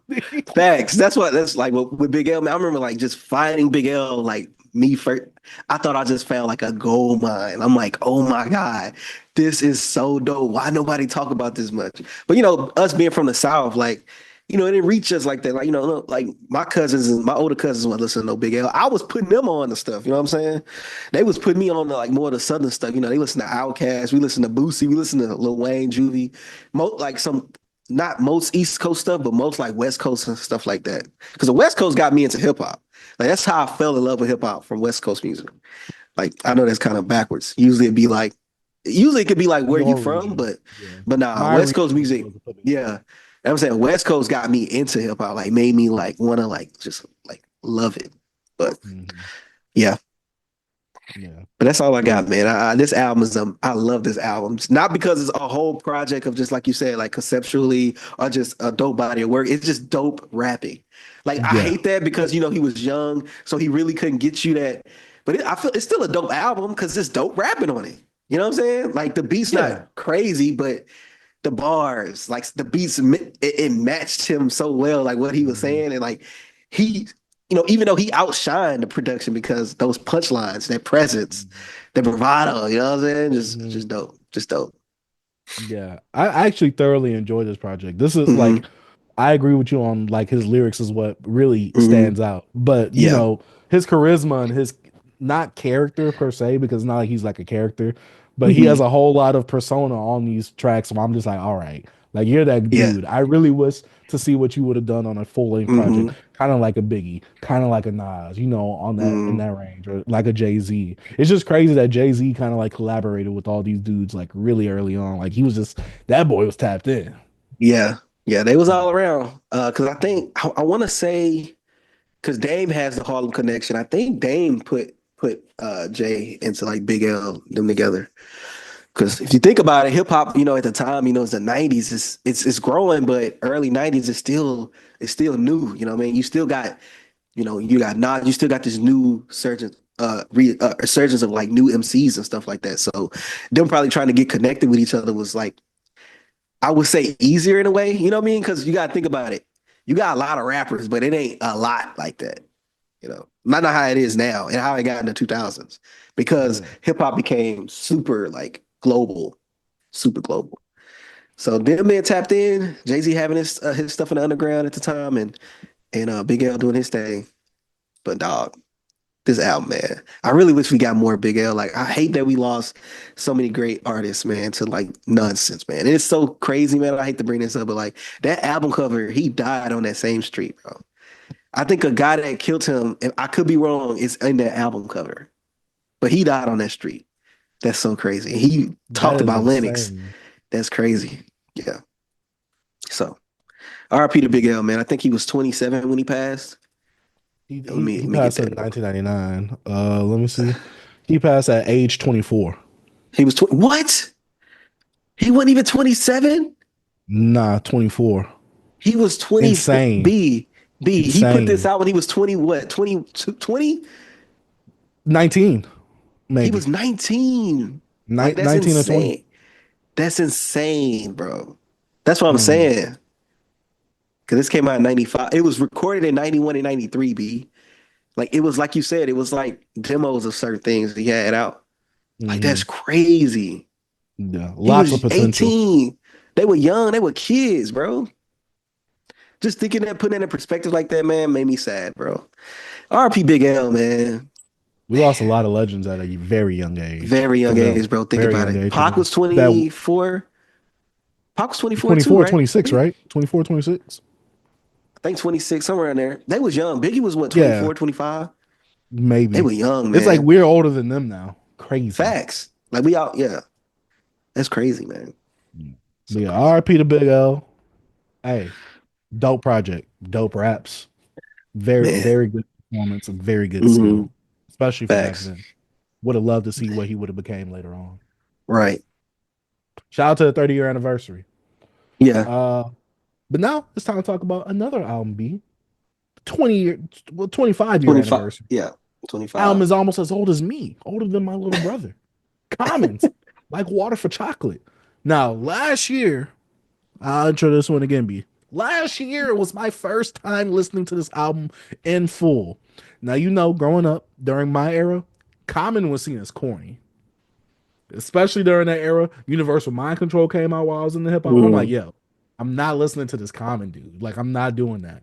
But B, going through, you know, my whole little discography deep dive that I did last year with Common, having Common as one of my top 5 favorite MCs from the 90s, like Water for Chocolate. I know you told me. He was like, yo, this is one of Common's best albums. I went to this album. I'm like, all right. But when I heard it be, I'm like, all right. And even hearing it this weekend for the review, Yeah. this is like top 5, maybe top 3 Common. I don't know. If you put this at number one, I ain't mad at you. I think it's my favorite. It's my favorite. I thought you said, I thought you liked the other one, the brown one. It'll all be over. No. This is my favorite. I Okay. like that one too, but no, I think this is the best Common album. Oh, One Day It'll All Make Sense. That's the one I was talking about. No, I like that album, but no, it's not my favorite. This is my favorite. Like Water for Chocolate. I think it's the best. This one, album. This is during the Soulquarians era, right? Yeah, you hear them all on here. You hear Erica, in the back. You hear like Mos Def. You got Jill Scott. You got Mace Gray. Got Questlove. And this album to me, it really stands out because to me, this album feels like a group effort, especially when it comes to production. Great songs by Common, great production. Jay Dilla had a good heavy hand in this as well. You could feel it. And then all DJ Premier's on here, D'Angelo's over here, giving some production. Bilal at the end of like all film call. Like not on Pimp, my bad. Not on Pimp. Bilal on Funky for you. Oh yeah, at the end, Scott. Oh my god. At the end with the Bilal like solo he did. I was like, oh my god, I love this. I always love that, bro. Yeah, having some of the Roots actually producing Questlove and James Poyser. I'm just like, oh, this album is fire. And there's certain things that I didn't really necessarily understand without watching interviews, like Asada Shakur. Like I really didn't know who she was. But you know that? Yeah, I remember Common talking to Lil Kweli on the People's, or was it the People's Party? People's Party, yeah. About visiting that, or I believe talking to Asada Shakur. Hearing the story that he tells about her, basically on a song for Asada. I'm just like, oh my god. I'm like, Common is all the way there. See, I wasn't really sure of that, so I was like, but also there's not a lot I remember from that interview. So yeah, well, that's his aunt and godmother. Like, she was married to I think to his uncle, but yeah, it's like she was like his step aunt. But yeah, but she was his godmother. Yeah. Yeah, we have some dope songs on here, like Thelonious with Slum Village on here. I don't remember if that's actually on this song. He was on there. He rapped at the end. Okay. He's on that song. Everybody that's else, a Slum Village. That's a Slum Village song. Yeah, Thelonious. That's what it felt. Because I remember you showed me Volume 2 last year. I'm like, this felt like this came straight off of like one of their projects. They just threw it on here just to give it a cover. Like, yo, let's give you the alley-oop. They heard Slum Village and was like, we want to make that. That's what they did. Bro, that's what Questlove and them did. They heard Dilla. They like, what the hell is this? And come on, bro.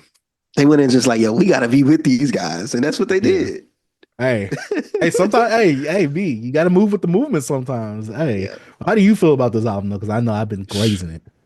I love this album. This album it's just a really feel good album. It's still so hip hop to me because Common also, Common like to tell stories. He got his storytelling joints on here. He shows some humor in this right here. I feel like you get, it's a younger Common, but you get a raw Common. He throw a little, little anti-homo, little homophobic bars out there. You know what I'm saying? I love the skit before Pimp. Hey, yeah, real hip hop. I love the skit before Pimp too.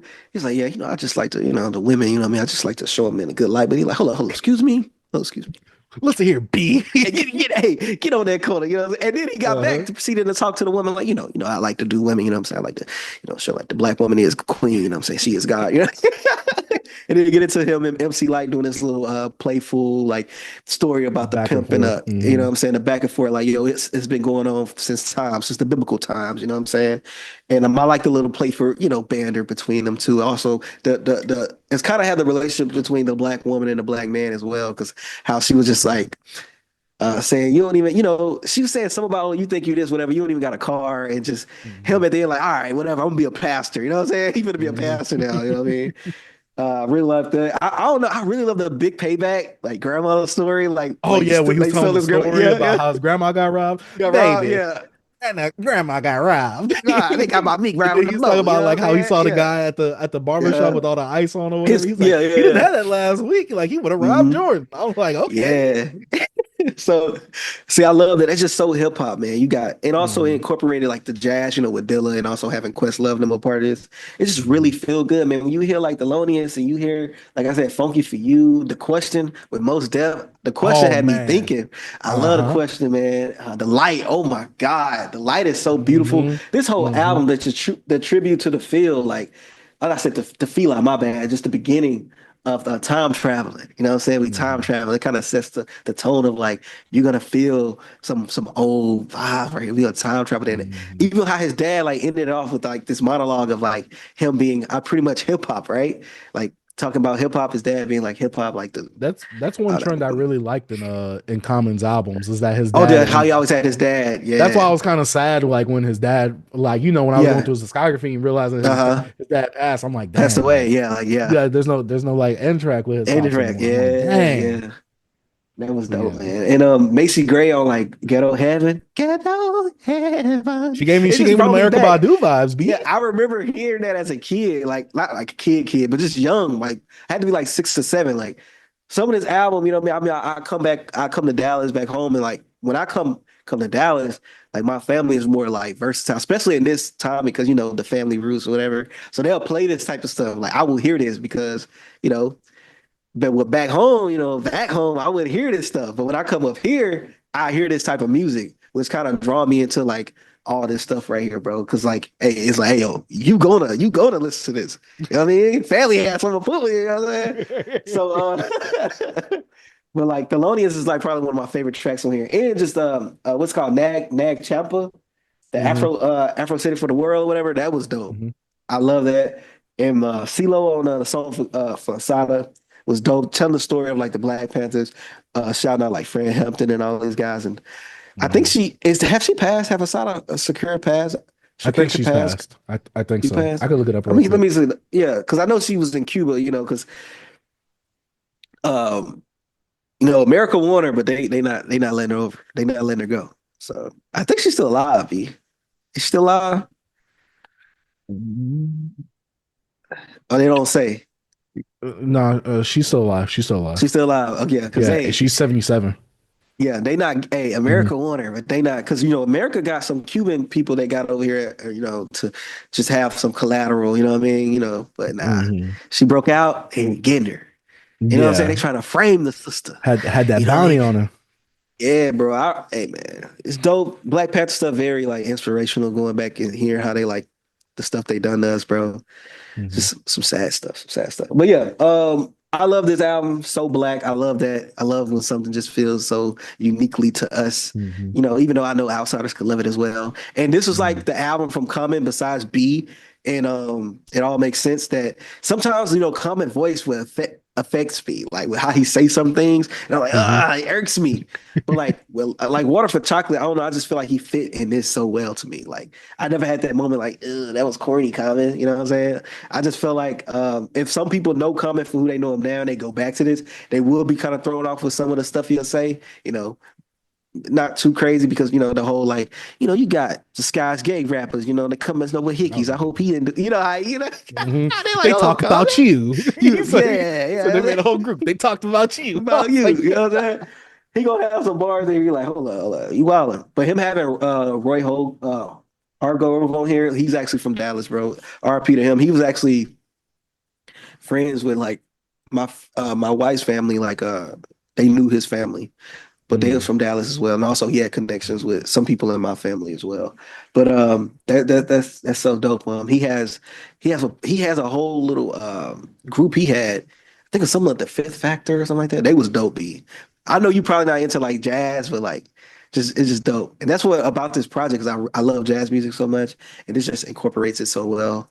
And then just what Jay Dilla did, just some of these beats just feel so good. Like I can picture hearing this for the first time because I remember just it just makes you feel good. It's like, dang, how did you do this? Like, I know some people I've been so like people try to say Jay Dilla underrated. I mean overrated. I'm like, y'all just I don't know oh if y'all yeah, I seen that this understand it, bro. weekend. I'm like, y'all are tripping, bro. Like, yeah, I'm like, bro, like this stuff just feels good. It's Mhm. just different. And it's hard to Mhm. emulate it. You know what I mean? I Mhm. don't know. But I love this album. This is my favorite Common album. I think this Common at its peak.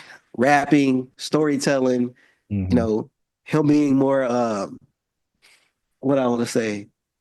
Because he's more mature now, but I feel like you get more of a raw comment on here, and I kind of like Mhm. that. You see his imperfections, stuff like that, Yeah. because he's young. Yeah. To me, this is like if you want to put the best features of Common at the forefront, this album helps represent that. This album Mm-hmm. B help represents that. You know, it's Mm-hmm. and then especially during this era because we had One Day It All Makes Sense. Before that, I believe it was Resurrection. Then Mm-hmm. this album right here. Now, Electric Circus. You know, I think some people overhate that. Still a good album for me. But then you get Yeah. B after that. So it's like Common during this era right here, he was on a monster run. You know, in terms of like quality right here. But yeah, some of my favorite songs on here, The Sixth Sense, produced by DJ Premier, fire. Doing It, produced by Jay Dilla, Yeah, doing it. fire. Funky For You is good. The Question is good. I really like this whole project. Thelonious with Slum Village. I'm like, So, hey, okay, that joint is I'm so jamming to good, this, bro. B. It's so Like, good. yeah, I really like And this. and you just feel how like Night Wonder, like Little Brother, like them fall from that tree from like Dilla and just this production, especially in here in Thelonious. I'm like, oh my God, this song is so good. Like it's just so good, bro. And I played it like because I listened to this album. I listened to it today because I was like, I needed a refresher because I haven't listened to it in full in a year. And Mhm. I listened to Big L so much, I didn't have to listen to it. I heard the album so much.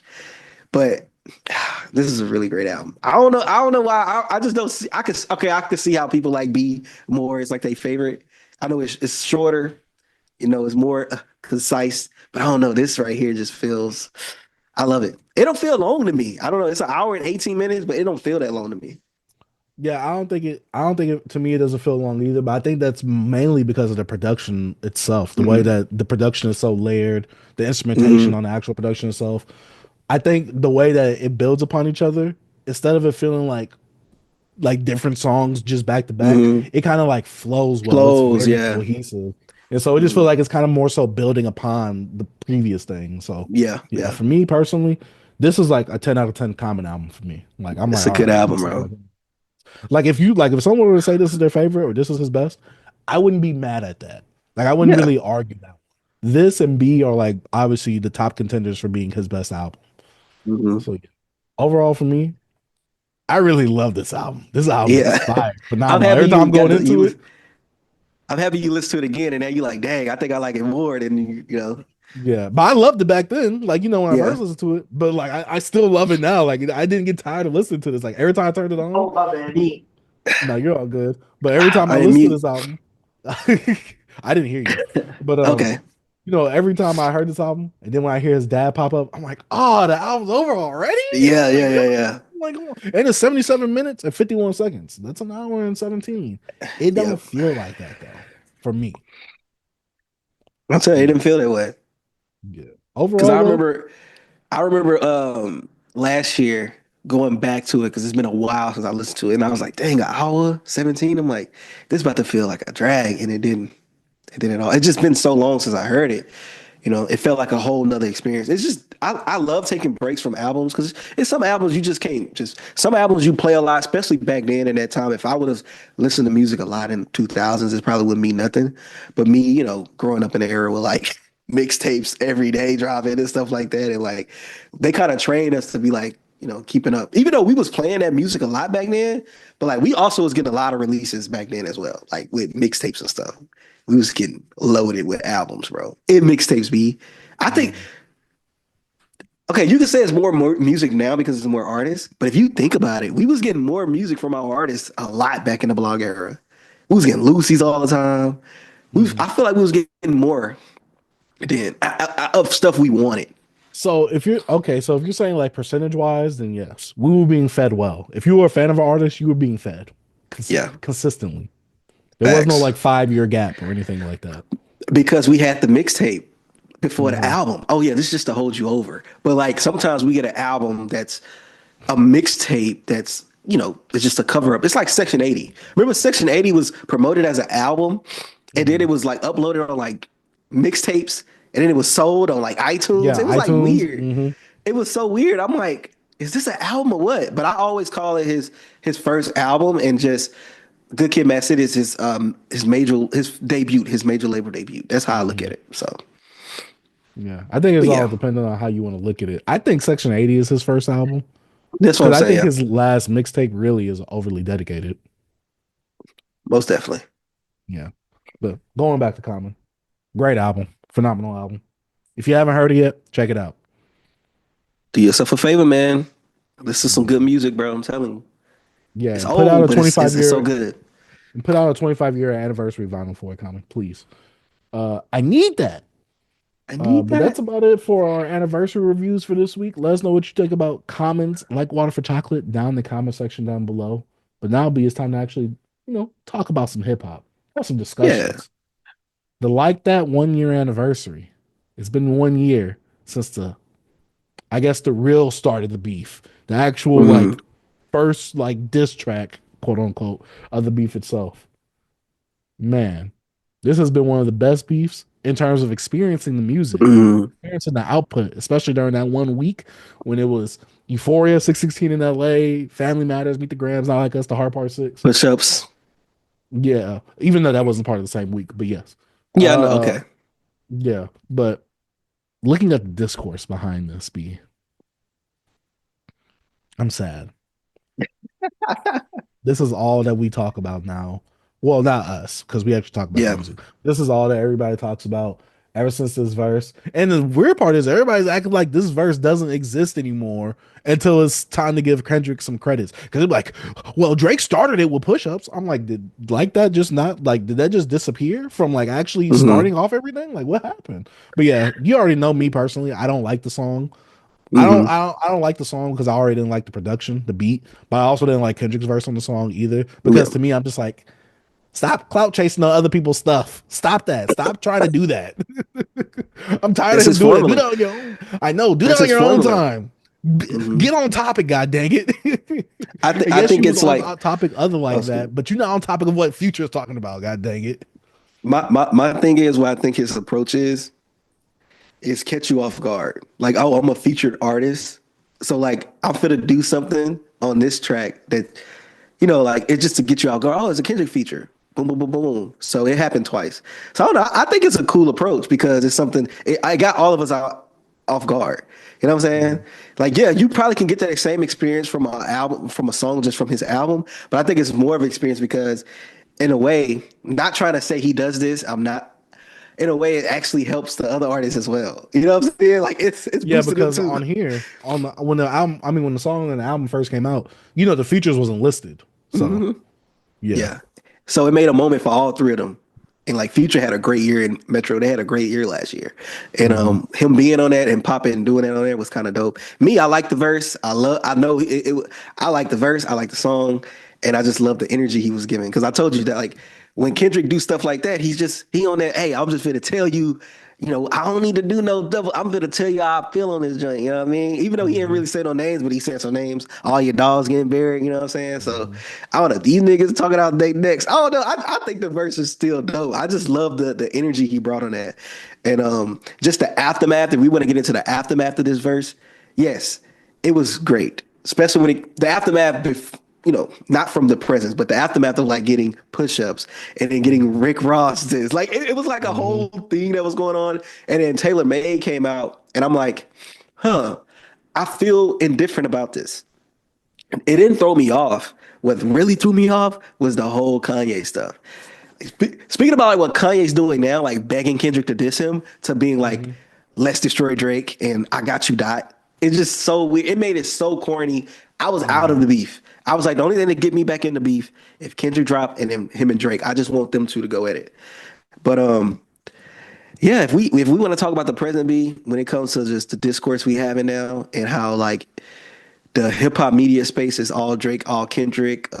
Any post about any charts, it's the dot era. I love Elliot. You'll go when it comes to journalist stuff, but it's like at this point, I feel like you're like agitating Drake. Like you and Drake not saying eye to eye no more, and it just seems like dot era. No, he was like no Nokia dot era. I'm like that don't make it a dot era. It could be Nokia at number 9 and Kendrick at number 1 still is cool, bro. Like it's hip hop. Like let hip hop be at the top. Like let And then our the artists do worst, our thing.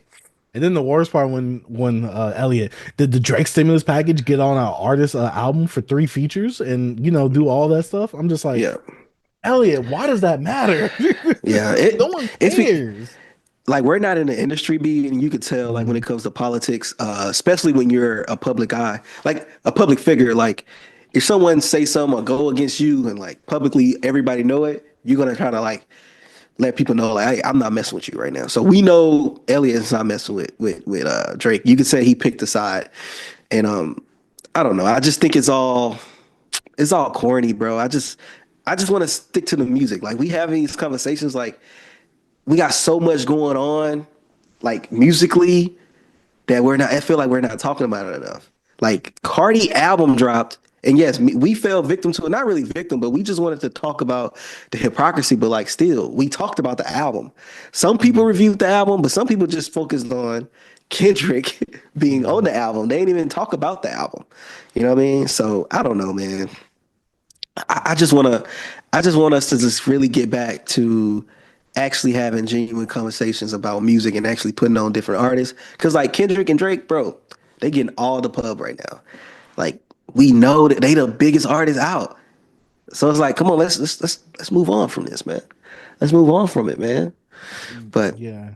And it seems like no one could be a fence sitter, especially when certain people critique both sides. But those people are said that they're not part of the culture. It's just yeah. weird. You know what And I'm like saying, look, B? like yeah, oh yeah. So it's like I like the transition. You know what I'm saying? But look, let me tell you, before we go into that real quick, what Kendrick said, it's crazy how one verse can fuck up the game. Excuse my Mhm. French. Even though he was saying that about control, like that did the same thing. But if we want to talk about the picking the sides and you can't play both sides, B, why can't we talked about this before already, right? Picking a side, can Plenty. two legends exist? B. Why can't I agree? Why can't two things be true? Why What can't are I those? like an artist and criticize them?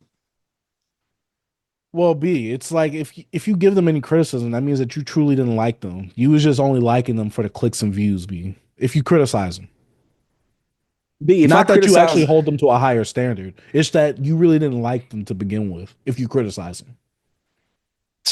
this one thing I don't like. Why is Kendrick considered the like the God? Like But B, he said he wasn't our he's the good, savior. but no, That's but what he's that's what his fans but say. they put him like he's good, and Mm. Drake is the bad. It's the Mm. good and the evil. We talked about this. It's like I don't understand the approach that people take with that. Like, do y'all understand that y'all put yourselves in that in the like looking at this man like he is your savior? I think he sees that. When he says that, when he said that, he's talking about them fans, bro. Cause they look at him like that. I could reference back to Rob Markman did an interview with Kendrick Lamar in 2015 to Pimp a Butterfly, right? On MTV. And I think Rob Markman asked him, do you see yourself as a figure like an MLK figure in today's day? And Kendrick goes, I might find this clip and send it to you. You go insert it here. But he goes, yeah, I think I kind of like, I'm not saying verbatim, you know what I'm saying? But he was in a long time like, yeah, I see myself like that. I feel like I have a voice. Like I have to be there for these kids out here. You know what I mean? And I'm like, a lot of them kids probably saw that. You know what I mean? Think about it, Idolized them. B. You can't. Idolized them. But him being young, he was younger at that time. But like, I think he's trying to escape that. I think he's trying to remove that from him. Like, yo, I can't be that. Like even he said in the interview, like, I did damage to my community. Like he's saying, like, I'm a part of it as well. So I'm like, I think some fans, they see it and they're like, yeah, man, Kendrick for us, he for the people. Because when you see a rapper with a message, I think people put more into him, and they want to say that the fans that's having some questions about his morals are the ones that's looking at him like that, and then it's not them, the Kendrick fans. I'm like, no, it's y'all that took that out of context, pretty much. Y'all looking at it like that. We just putting him to the fire as well, because you can't be on like this moral grandstanding and not get questioned. You want consistency. B, I'll be peeping out content creators. They said they want consistency from artists. When we call out the hypocrisy, the inconsistencies, we the problems. We Drake stands. We Drake stands, B. We Drake Glazers. We just hate Kendrick. But if y'all have a critique on Drake, it's all valid. It's fine. Everything we say is right. Oh, yeah, Drake is this. Oh, yeah, he had to go back to Atlanta. Drake had to do this. I'm like, y'all can say all that, but we can't say that. We're not even saying we hate Kendrick. We're not even saying that. We have one little critique, B, off what Kendrick says in his music. Not what he do in real life. We don't know him. We don't know what he's doing. But they want to, oh, Drake. Oh, yeah, Drake kissed little girls on stage. You know what I mean? Like, y'all, you know what I mean? Like, come on, B. It's just, I know that life not fair, B, but it's like, could y'all see what y'all doing? Could y'all call out y'all hypocrisy? They can't. They can't. And it's sad. And it's sad. So the state of the hip hop media, B, after the year of the Like That verse, bro, it split like, it didn't even split YouTube, B. Curtis King. I love Curtis King, bro. I love Curtis King. I've been watching him for years, trying to make beats. And I know they say, oh, when people say they try to praise a person, they about to say something bad about them. I'm not even really saying nothing bad. I just want to say that when it comes to like people disagreeing with you, bro, and you think you have a bigger cause, just because they're not riding with you don't mean like they're against you. They just like not trying to get into that stuff. Like even with like what Top 5 Troy said, like, bro, like I don't know these artists personally. I can't just hop on their side. Like, but Curtis King, I understand. He actually is affiliated with the camp. So I understand him standing on what he is. So to me, I think like I really wouldn't go back and forth with him, not like, because I understand if my homie's getting into it with somebody, B, I might just be riding with my homie. I ain't gonna look at it in no objective way. You know what I'm saying? I don't think I will. I don't know. What about you? Do you think you will? I kind of understand his side because he actually is affiliated with the camp. Do you? But it's kind of hard. The problem is, B, I think the thing is, logically speaking, if someone were to go against you, B, on here, ain't no questions. I ain't saying nothing. I'm riding for fam. Right. But B, I understand if like someone that we cool with, like say Potty Mouth, shout out to them. Say we beefing with someone that they cool with. Yeah. You know, certain people, they'll try and like sit us together and mend it or whatever, right? Right. But I'm not expecting Potty Mouth to jump out the gate because they're affiliated with someone and they're cool with us as well. I'm not expecting them to inherit the beef. Yeah. You know what I'm saying? Like we don't, it's one of those things where it's like, yeah, you family. So of course I'm going to do that. I know you on a personal level, literally. Right. It's like, but I get it if someone else who's cool with us doesn't want to jump in that because that's not their problem. That's not their beef. Yeah. But also the thing is, I wouldn't want to put them in that situation either. I'll be like, hey, yo, this ain't got nothing to do with him. This is my problem. You know what I'm saying? Yeah. If I had a beef with someone between me and someone else. But I don't know. Like, I guess my thing is you shouldn't put your standards onto someone else because not all of it. We're not a monolith. But two, we weren't all raised the same. We didn't all grow up in the same environment. I just don't get the whole like, oh, you got to be like this because I'm like this too. And I don't know. And this is how we're gonna go into the whole culture thing, babe. When I want to talk about Curtis King, is like he was saying how like it's, I don't know if he was saying like it's a cultural thing, like it's bigger than it's the culture. Like, what is the culture? And I be having these thoughts. I think we talked about this last year. We've been trying to figure out hip hop culture, trying to figure out black culture, because I feel like if someone outside of like, you know, that's not skin folk and they speak on other parts of hip hop instead of the music, and they speak on like issues of like racial or even criticize an artist that's black that you love, you kind of like say they're not a part of the culture. You throw their opinion out the window. But if they agree with you, you know, they are part of the culture. And what's the dirt, Nancy Fantano? Yeah. So I'm trying to understand who is a part of the culture. Is it just a black thing? Because if you think about it, right? Hip hop started off in the parks, you know, mostly a black thing, especially in the beginning of the times. But now it's global, B. Hip hop has been sold. It's kind of like I've been thinking a lot of black death has been promoted on YouTube from like, Trap Lord Ross or like people going on DJ Vlad and talking about criminal activities or like starting from like DJ Academics. But you got other YouTubers that's black that actually talk about, the dysfunction on this side of hip hop when it comes to like the street artists, right? And I'm saying, what's the problem with other people that's a fan of hip hop that's not skinfolk talking about hip hop or profiting off Black Death? Who do we want to profit off Black Death? Because we upset at DJ Academics, which is a black man as well, and they throw him under the fire because of it. So I'm trying to understand, like, who do we want to tell these stories? Who tell these stories? How will this news get out here? Because it is a part of hip hop culture.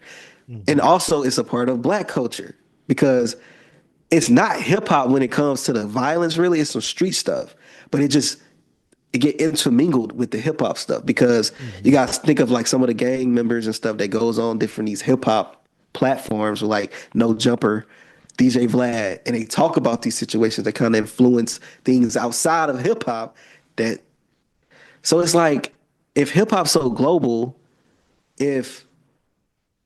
who's gonna tell these stories, B? Do we want the news to tell us stories? Because we don't like how they cover us. We don't like how we cover us. We don't like how other people cover. So I'm like, who tell these stories? Like, should it be told? I think who's allowed to tell the stories? Is the rappers allowed? Because we also don't like some people part of hip hop. Like you got D1 Lecrae, mostly D1. He really speaks up about it. He don't like the stuff we champion and like some of the street music, the trap music, the gang banging. You know what I mean? The stuff that we champion like that because it gets promoted a lot. Because death and all that stuff, bro, you gotta understand. The bad guy's always been something that's more entertaining, been more intriguing. We watched The Godfathers, we watched The Goodfellas, we watched all the hood movies we loved and growing up. So it's like that was more gravitated towards us. That's just violence. That's just how it is. Like sex sells, violence sells. And I just want to understand, like, who is it okay to profit from it? Who could speak about it? Have you ever thought about this? Because it hurts my head when I think about it. I'm like, who gonna tell the stories? I think to answer the question, I think the problem is that these people let their face be shown or known. Mm-hmm. Think about it like this, B. Think about all the faceless YouTube channels that are out there. Like I forgot the name of them. Hip Hop something. The one that has the Drake and the Kendrick pictures. Hip Hop Madness. Maybe that's them. I'm not sure. Yeah. I don't want to put it. Think about it like this. People don't probably criticize them heavily because they don't show their face. But we can hear his voice. Personality. You're right. We can. But stuff like that can be masked in AI now. Mm-hmm. So I think the thing is, one, if someone does tell it, it has to be someone that is deemed the good guy, who's deemed like the right person to tell these stories. Or is it how you articulate it or how you tell the story? Like you humanize the people are like, nah, it has to be someone that you like. Because if DJ Academics were to do that now, he put it the best eloquent way you could put it, people still wouldn't like it because it's DJ Academics. It has to be somebody that they like. It's a guy, I think he's located in California. His name's Seti Nash. He's a black guy. He has probably close to 300,000 subs, but he talks about the street elements in hip hop. You know, the Yella Beezy case, Mo 3, the Big U stuff that's going on, and the Lil Ronnie stuff that happened. He talks about all that stuff, right? And he speaks in a perspective of, he gets pushed back as well about speaking on this stuff. And I think he actually says, who's going to tell the story as well? Like, who you want to say it? Because, like, it has to get out here. These stories, because to me, I feel like these stories need to be told because it's like what rappers used to speak on about what was going on in the streets. And that's how it got out to everybody because some people didn't know what was going on in Compton. You know what I'm saying? Like, they was like the news. Like, you didn't know what was going on over there. In a way, it is detrimental because you just see the violence, right? And it's like, dang, like seeing these white men that's not even in the community, like Trap Lord Ross is like over the pond. And how he discussed this stuff, like Little Bill made a video, which I think was a really great video about Trap Lord Ross, about how he's like one of the worst like hip hop type of fans. Cause he was like, if you go back to his older content, it actually was better because he actually was just talking about certain things about hip hop that people didn't really talk about or whatever, like the history of certain artists and stuff like that. But then he got into the crime thing, and like crime is big. It's a big true crime, really big with the women. I even really into true crime, not as much as I used to be, but that's besides the point. The point is that the stories need to be told, and is I think it's just the problem, like who's telling it. And my thing is, if we don't have like you said, they got to be somebody they like, but how do you tell this story? Do you humanize them? Because Trap Lord Ross had that freaking cover about King Von. What do you call it? Hip hop serial killer, the first hip hop serial killer. Like that is an eye catching click. Like this man is not a serial killer, bro. Yeah, but you're also sensationalizing it, and that's disgusting. You sensationalize it. I think the thing is, and I agree with you, if you wanted these stories to be told, you have to document them in a non-biased, reported way. Just tell the facts, tell it straight how it is, insert news clips and things like that. You can't insert your bias, like, oh, this person was a bad person, because that's when you get to the, oh, so you think this person's a bad person because you come from this, they don't deserve so and so. Once you start giving that certain adjectives like that, rather than telling a situation how it is from a non-subjective like, viewpoint, only objectives, only telling the facts, only showing what happened and reporting on it. And I hate to say it like this is where I'm not trying to throw them in here. This is where problems like what's the dirt come in. When you put your opinion in and you start giving your opinion, your takes on what something is, on what's happening or what's supposed to be said. And I think the thing is, nuance changes a lot of like how we digest things, how things are said.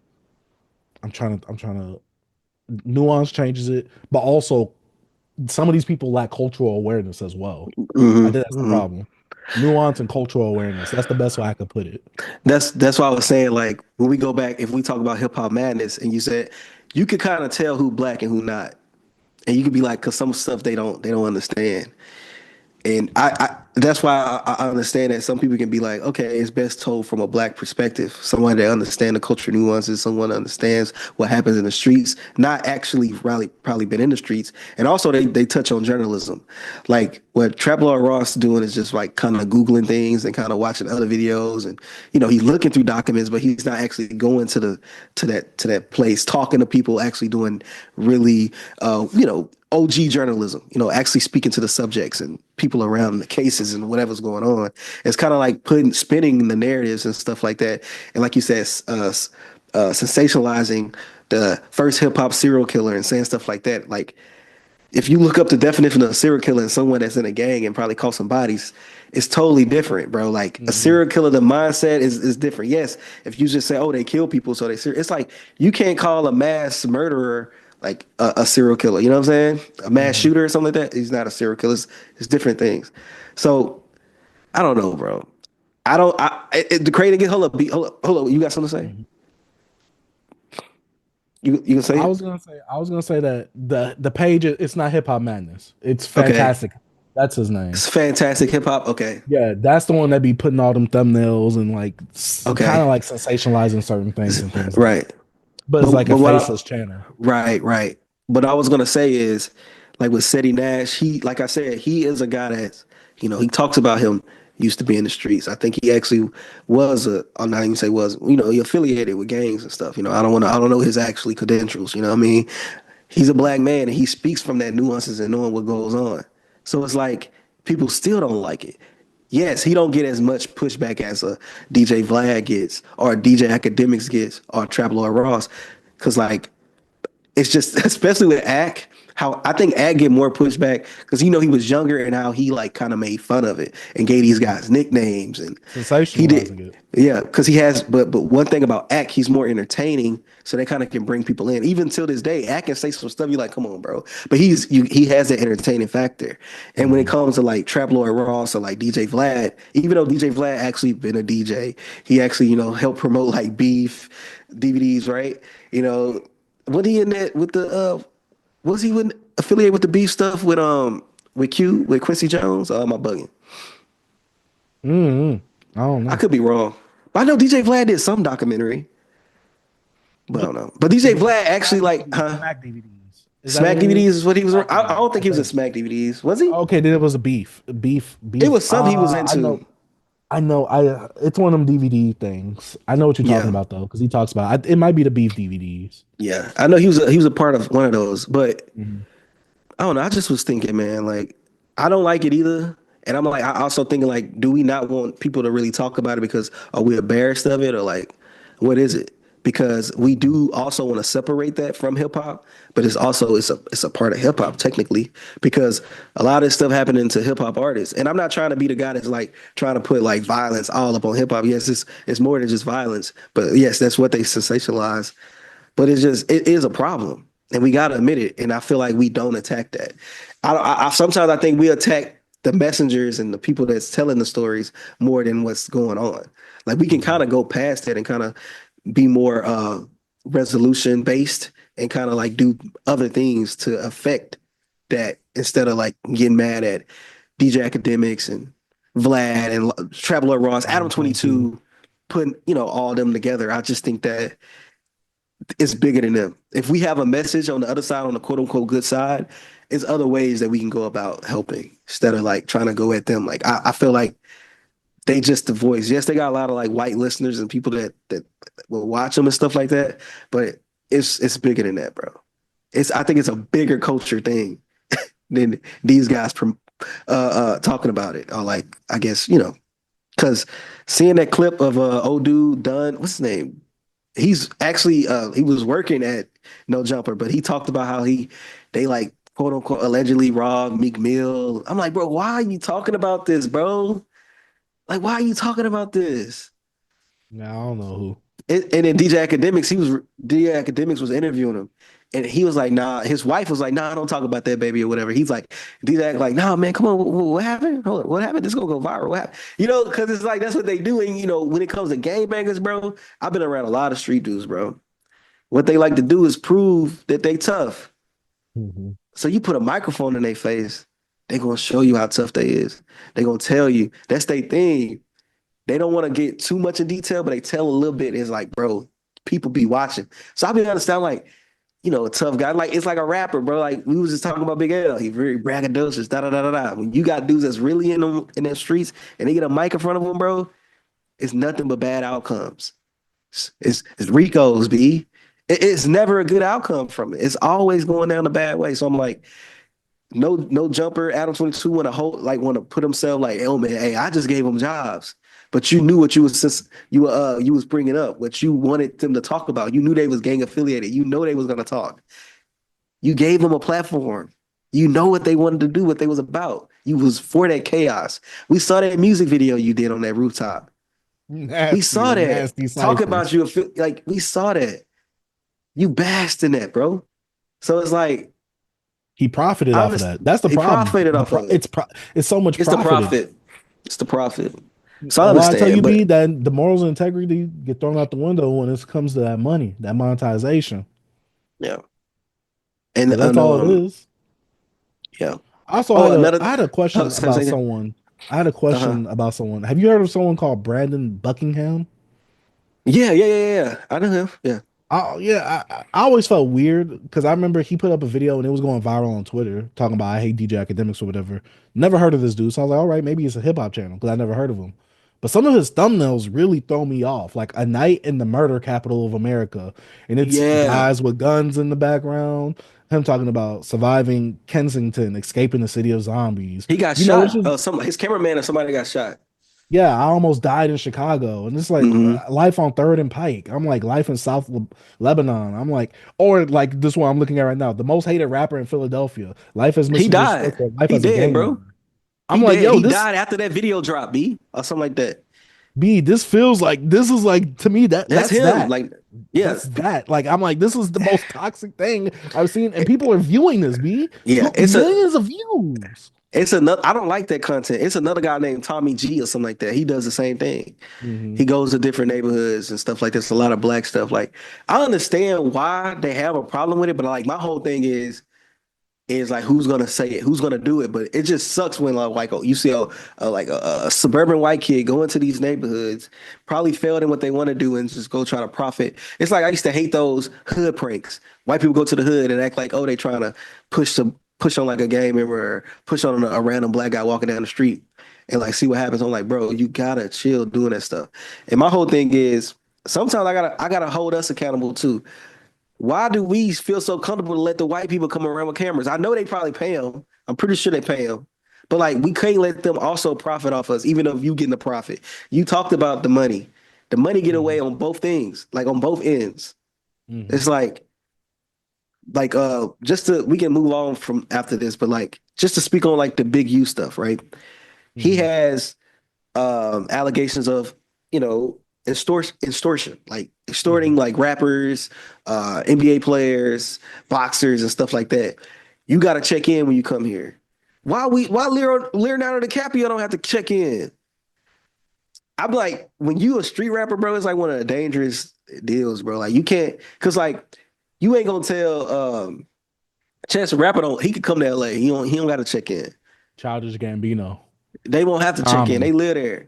Like they don't have to check in. But if you have some type of like, oh, you talking rah-rah, whatever, oh, you need to check in when you come here. And I'm like, I don't understand it, bro. Why we do that to our own people? You shouldn't do that to nobody. But like, why do we do it to each other? And I'm like, that's really the big issue to me, that we need to focus more on that stuff. Yes, it sucks that we are our own enemies. It could be. And like, I know people can call me a or whatever, but it's like, we gotta stop not giving ourselves accountability as well. We have to hold ourselves accountable.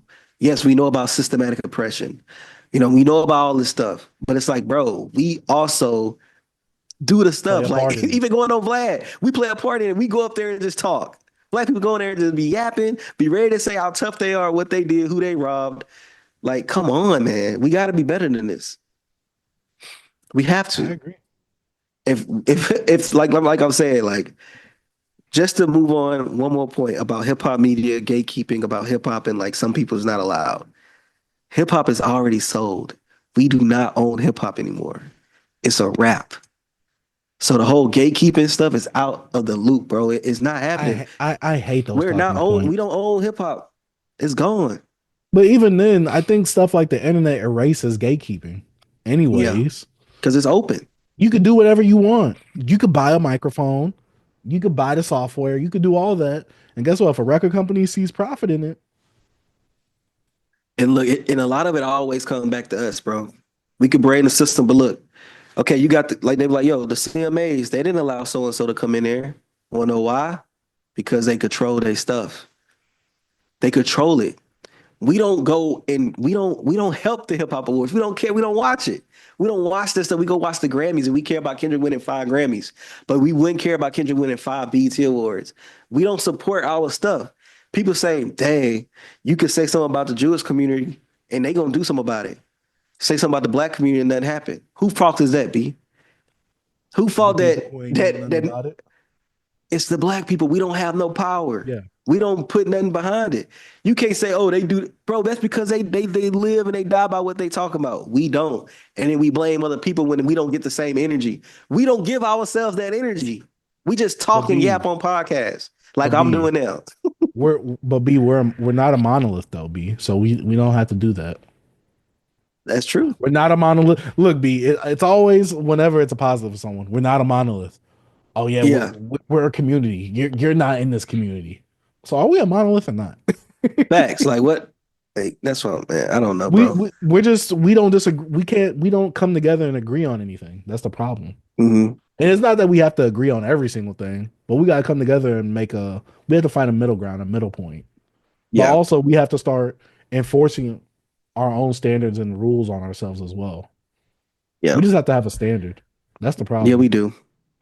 And one thing is, we ain't gonna be living in no echo chamber. Like nowhere is always a good versus evil because somebody gonna look at you. Like the Democrats look at the Republicans like they're evil. Republicans look at the Democrats like they're evil. We look at the Adam 22s as evil. They probably look at like good, quote unquote, all about hip hop. They look like they probably like they bad. Like, oh, they bad for the culture or whatever. Because all they want to do is talk about Drake. because that's pretty much what the new hip hop media is doing. But I feel like we need a lot of voices. I feel like we need people to tell the stories that we don't want them to tell, because you gotta have that yin and yang. You gotta have that positive, that negative, that good, that bad, the good, the evil. It's But just B, I hate to say it like this. You know mm, me. People yeah. be complaining that they don't, like you said, we need someone to tell the stories. The same people that complain that so and so is telling the story, they won't themselves go do the work. Mm-mm. I'm like, so how you gonna complain that you're not gonna go do something, but you don't want this person to do that? Why don't you Facts. do it? You just do it. I don't know. That's my thing. That was my thoughts, B. That was just some stuff that was on my mind, bro. It's all stemmed from the like that. When it comes to just the split between hip hop media now focused too much on the beef and not mostly talking about the music. We got people out Mhm. here talking about the music, but it's not much. Like we Mhm. can grow if we just praise Kendrick Lamar, bro. One Him thing Curtis versus King Drake. said is that we like people like Top Five play contrarian. I'm like, bro, he don't get views, bro, like that. He don't get subs from that. This dude is in the middle, bro. He even lose subs from what you talk. Like you can't, bro. Talking to Glaze and Kendrick is a good business. Talking about Drake badly is a good business, I agree. bro. It's a Like booming business. it's booming. Like That's come all on, people want to bro. talk about. B. Literally, I was looking at our views the other day. Kendrick Lamar album review, Tupac album review. Yeah, You know me talking about Bun B, all lower than 200 views.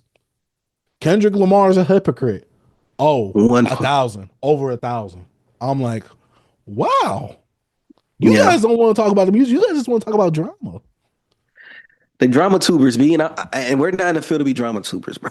I don't want to be Yeah, a drama tuber. I don't want to do that. I don't either. I I want don't. to talk about the music, and I want I to have want to talk about discussions about the music. music. That's what I'm saying. I like to have discussions. So like, if somebody see this that has a YouTube platform, and they can be like, "Yo, this was good about hip hop media," or like talking about who's a part of the culture. Like that's Mhm. still pushing stuff in hip hop. It's still a Yeah. part of the music, but it's different. It's not just talking about Drake and Kendrick. It's talking Mhm. about something else. So I don't know. That's what I want to bring to the platform, B. That's what we need to bring. We're going to talk about the music and we're going to have really good discussions, thought provoking discussions, not just thought provoking discussions around Drake and Kendrick Mhm. Lamar. Mhm. Like, come on, man. But Let's B, provoke some thought. who's a part of the culture? B. I don't know. That's what I'm trying to figure out. I'm like, if Fantano puts out so much hip hop media, he actually talks about the music. Yes, he has his other channel when he have his own little discussions, but it's like if Fantano disagree, he not like us. Especially if he could disagree with a Cardi. He could disagree with like who was another rapper like a Big Sean. But Mhm. if he disagree with a Kendrick Lamar, B, he not like us. B, he not a Mhm. part of the culture. He Mhm. don't understand the culture nuances. This dude actually articulates the music. Yes, he probably understand the struggles, but he actually can. He talks about it, but it's like just because he don't agree with y'all on y'all like don't mean this dude's not a part of the culture, bro. Like y'all can't And do my that, thing, man. and my thing is this music. It's subjective. His It's point of view isn't the subjective. end all be all. Like even if me and Fantano agree on something, I don't think everything else he says after that is correct. I'm like his opinion isn't fact. I'm just like, oh, we finally agree on something. But I don't think, Facts. like, oh, every time he says something, that's exactly what it is. I don't know. I don't like that. I don't like the culture of people posting his scores and people getting so mad about his scores. I'm just like, why? It don't matter. Why did Like you were saying, B, hey, look, when Fantano says something about music that you don't really like and he says something negative about it, oh yeah, I don't care. As soon as he says something about something you do like, and see, this is why Fantano does not get black culture. He shouldn't even be speaking on he something can like this. run? Right, bro. Look, B. Remember the whole "What's the Dirt"? Like "What's the Dirt" Mhm. was on a high, bro. It's so crazy how they flipped on him. What's the 616 in dirt, LA, B. bro? The What's the 616 in dirt? LA. What's the dirt was like. Everybody was talking about him. The 616 in LA breakdown was amazing. He's invited to the cookout. And I actually watched it and I'm like, yo, it's a good video. Like, check it out, B. But you have to push the limit on here. You have to reach And you said it. Oh, he reaching. Of course. I'm like, yeah, but I'm like, it's good content. I like this is some good content. But now, bro, he is. What's the debt? He's that white guy. And with all this stuff, man, I'm that white guy. I'm that white guy. They own What's the Dirt, but bro, like he can't live it, bro. And like, What's the Dirt? I tweeted him last night because I saw a post he tweeted. I will just blast him right now, but I don't care. It's funny though, because I like What's the Dirt, just because I do too. I like What's the Dirt. I watch his other content whenever he's not just doing. He dropped something. I hopped in his last live he had and I super chatted from like come on, man, just because. Like, man, come on, bro. Now they do the races. They call them races. They all this type of stuff. I'm like, dang, boy. And I remember one time I tweeted, being a white hip hop fan is tough. I was hey, bro, it's a tough job for y'all, boy. Y'all got to tiptoe in y'all Jordans around here, boy. Facts. Nah, when Russ, Russ, he said, yeah, GNX is overrated. Boy, I guess he started getting some comments the next day. Y'all are racist. Hey, but you went off the camera. Oh, there you go. Yeah. Oh boy, you say anything about like Kendrick Lamar, bro? You know, like, bro, I think that's like one of the artists. You say something about like, and you white, it's a rap. You can't speak on this. Facts. You can't. I'm like, bro, I just want to know this: who is the person that could say who is part of the culture and who is not? I don't know. That's what I'm saying. They love to say DJ Vlad isn't part of the culture, which he is. I'm like, but all the hip hop artists that go on his platform, I'm like, would say otherwise. Breakfast Club would say otherwise. Is Breakfast Club not a part of the culture? I'm just so confused on who's part of the culture, who's not part of the culture. What is the culture? They gotta understand that like so many different races contributed to the culture. If like white people have like it's come on, we gotta relax, bro. If someone is, I understand people going there like a Tommy G or from what's his name, Brandon. What's the guy you talking about? Not Brandon, but yeah, Brandon Buckingham and stuff like that. But like DJ Academics, yes, his platform, he got people on there talking, but he's not making them talk. Vlad put some people on there that's hip hop. He interviewed people that other people don't interview at all. They don't talk to like Melly Mel and all these other people that was impacted to hip hop. Like DJ Vlad's a part of hip hop, bro. I'm sorry, he's already impacted into the culture. He is. Adam 22. He contributed to the culture. He's the one who helped get a Tupac's killer, Keefy D. Look, Adam 22. How much you probably hate to say it, he contributed to the culture. When we loved those SoundCloud artists and they didn't have no voice, they didn't have nowhere to talk, they went to No Jumper. Yes, where he is now is whack. You know, I used to watch Adam 22. I used to watch No Jumper all the time just to listen to like different underground artists I liked on SoundCloud. But now he took a different. His platform is different. You know what I'm saying? Like it's like with Kanye West. I love a lot of old Kanye West music, but who he is now, some of his new stuff, I don't like. Some people grow to be the worst, and some people grow and they become better. You know what I'm saying? It is what it is. But we gotta say, Adam 22 has contributed to hip hop culture. You would have never got that how much y'all love that Triple X and Ski Mask interview. You know what I'm saying? It's a lot of stuff y'all wouldn't have got. Like, so. No, I agree. I don't like what Adam is now, but yeah, that's what I'm saying. Yeah, but back then, back then, them interviews. Yeah, I loved them interviews back then. Yeah, because he was talking to a lot of artists nobody was talking about. He created academics. Yeah, what they say it's the thing about business. You create a product that the people didn't know they wanted. You know what I'm saying? Like that's like what a business. When you try to make a business or like try to sell something, you got to create something that the people didn't know they want or they need. It's like with the whole when No Jumper did that, like. Nobody was like, didn't know they needed interviews from these underground guys, SoundCloud rappers. And he gave them that platform. And he was like, man, we kept coming back. Because these kids was just like us at one point. They were just uploading music. And they got a platform. So he contributed to hip hop, bro. He's a part of the culture, sad to say. Who he is now, we don't really care for. But he has a platform. He had a platform. He has a place in hip hop history, especially in the media. Yeah, in the media space. Vlad, it's just all akin with them, the Breakfast Club. I'm trying to think of High 97, Fun Flex, and all that. Like, I'm thinking about all the platforms.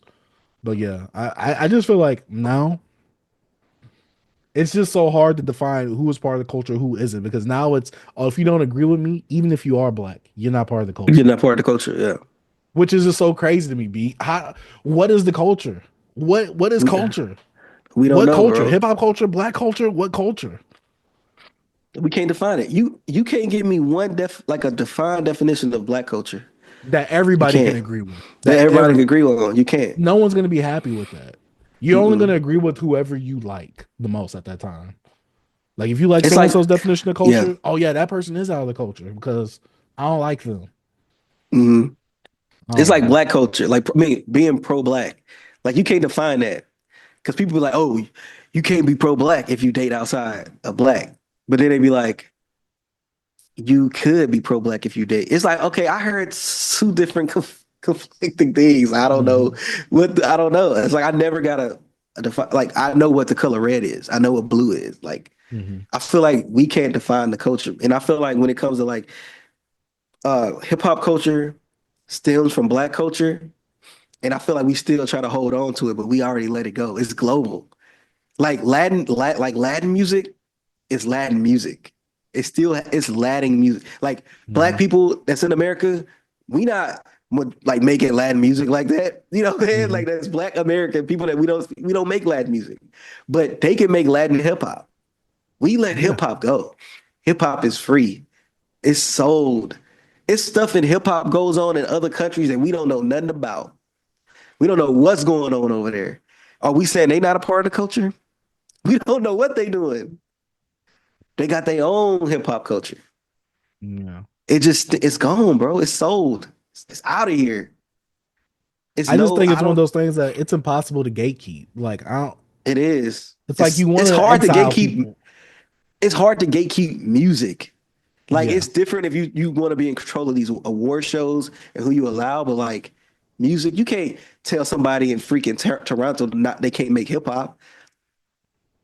You can't tell a suburban kid, outside Chicago, that's probably in the suburb somewhere, that's not in the city, the inner city, that he can't make hip hop. Perfect example, Beyonce. She made a country album. Just because the country awards didn't accept it doesn't mean her album didn't sell a crap load. Right. And then look, the Grammys gave us the greatest country album, but CMAs didn't. I mean, the best country album. So like, it's hard to do it. You know what I'm saying? Like, you can't gatekeep. It's music. It's already been bought. These industries, these labels own this. Bro. Excuse me. We don't own it. The people don't. And we're not even the ones that invest the most into it. We don't. It's outside of the community, it's physically impossible for us to.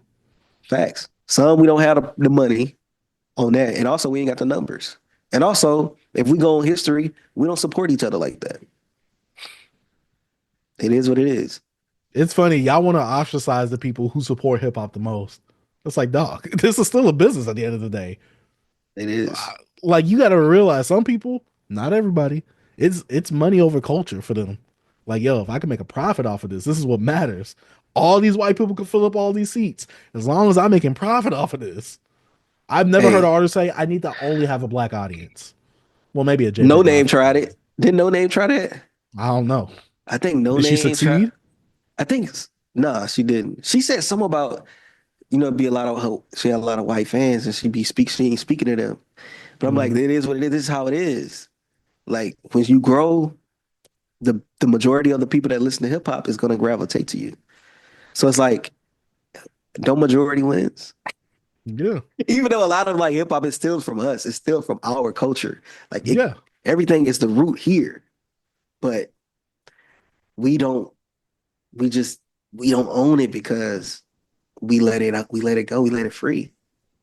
And that's something we wanted. We wanted, like, we came from, like, being black was like, all this stuff comes from the music that we made. Came from like the struggle. It came from being not allowed at certain places. A lot of our artistic expressions, like we was, what I'm saying, rebellion, what I'm saying? That's just what it is. But we let it go. We let it out. So it's like, we can't it's too late now. We can't bring it back. Like I said, we gotta destroy it. We gotta let the party die. We gotta destroy it all. And nobody willing to do it. Because it's the money. Exactly. People still profit. The profit. How you leave Compton for profit? I'm saying you would never leave Compton for profit, bro. That money in your face. Reviewed that video last week. I mean, we reviewed that last week. Hey, we did. Nobody watched it. But they watched that Kendrick Lamar's a hypocrite They video. watched Though. that Kendrick Lamar hypocrite, though. I'm the biggest hypocrite in 2015. Hey, but we don't know what we talking about though. Now we don't. We got our element. That's crazy. I Mhm. want to know who told me I was out of my element of speaking on music, bro. Mhm. Speaking on black music, right? And you got to think a lot of these people they wasn't around back then during the blog era to see these artists come up. They caught on these artists when they got real popular. That's the crazy part. People that try to tell you what an artist is or what they were before, and they didn't experience it. Their Mm, experiences is through watching like history videos or interviews and stuff like that, and not actually being there in the moment. yeah, it's crazy. And it's like the same time they will criticize somebody for not like knowing the culture, they will also criticize a black person that's probably, oh, I'm not the streetest black guy. You know, I kind of grew up in the suburbs.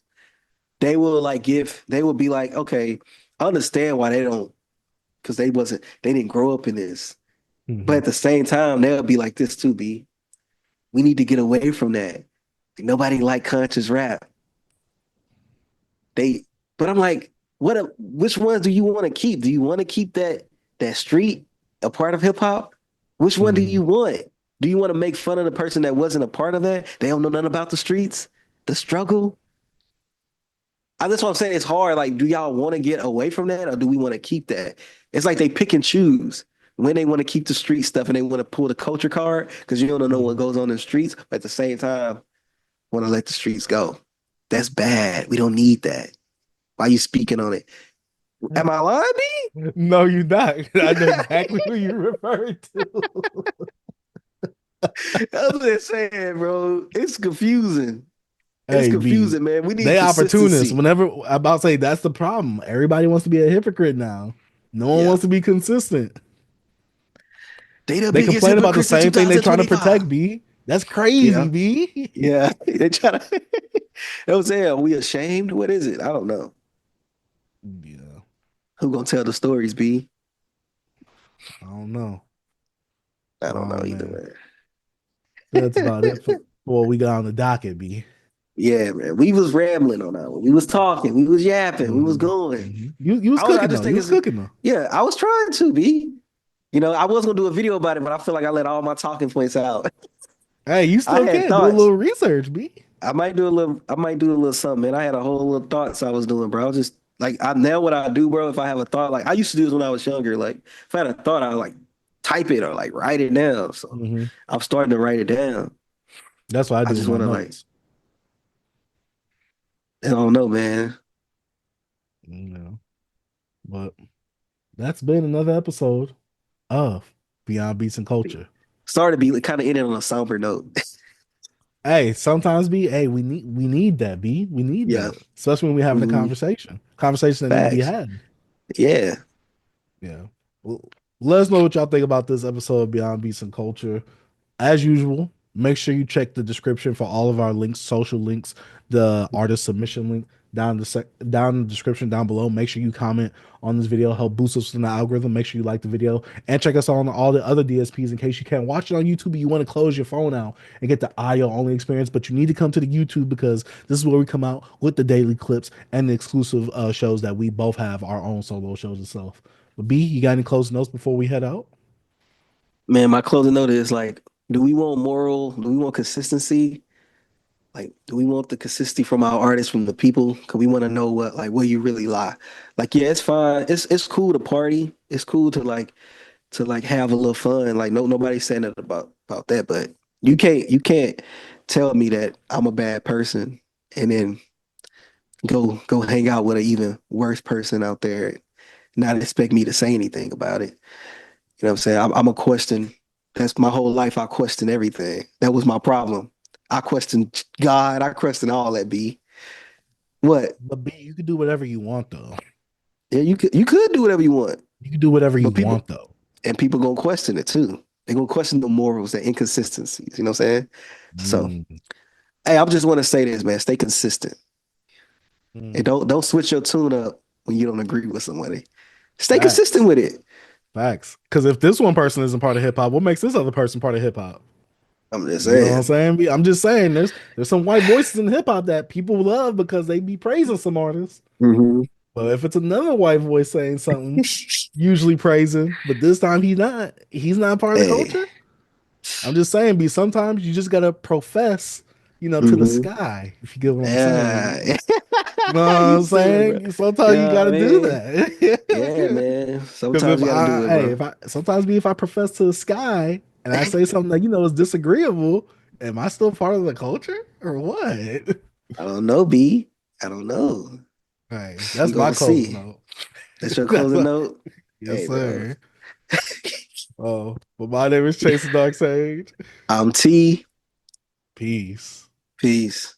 Man, shout out to Beyond Beats and Culture.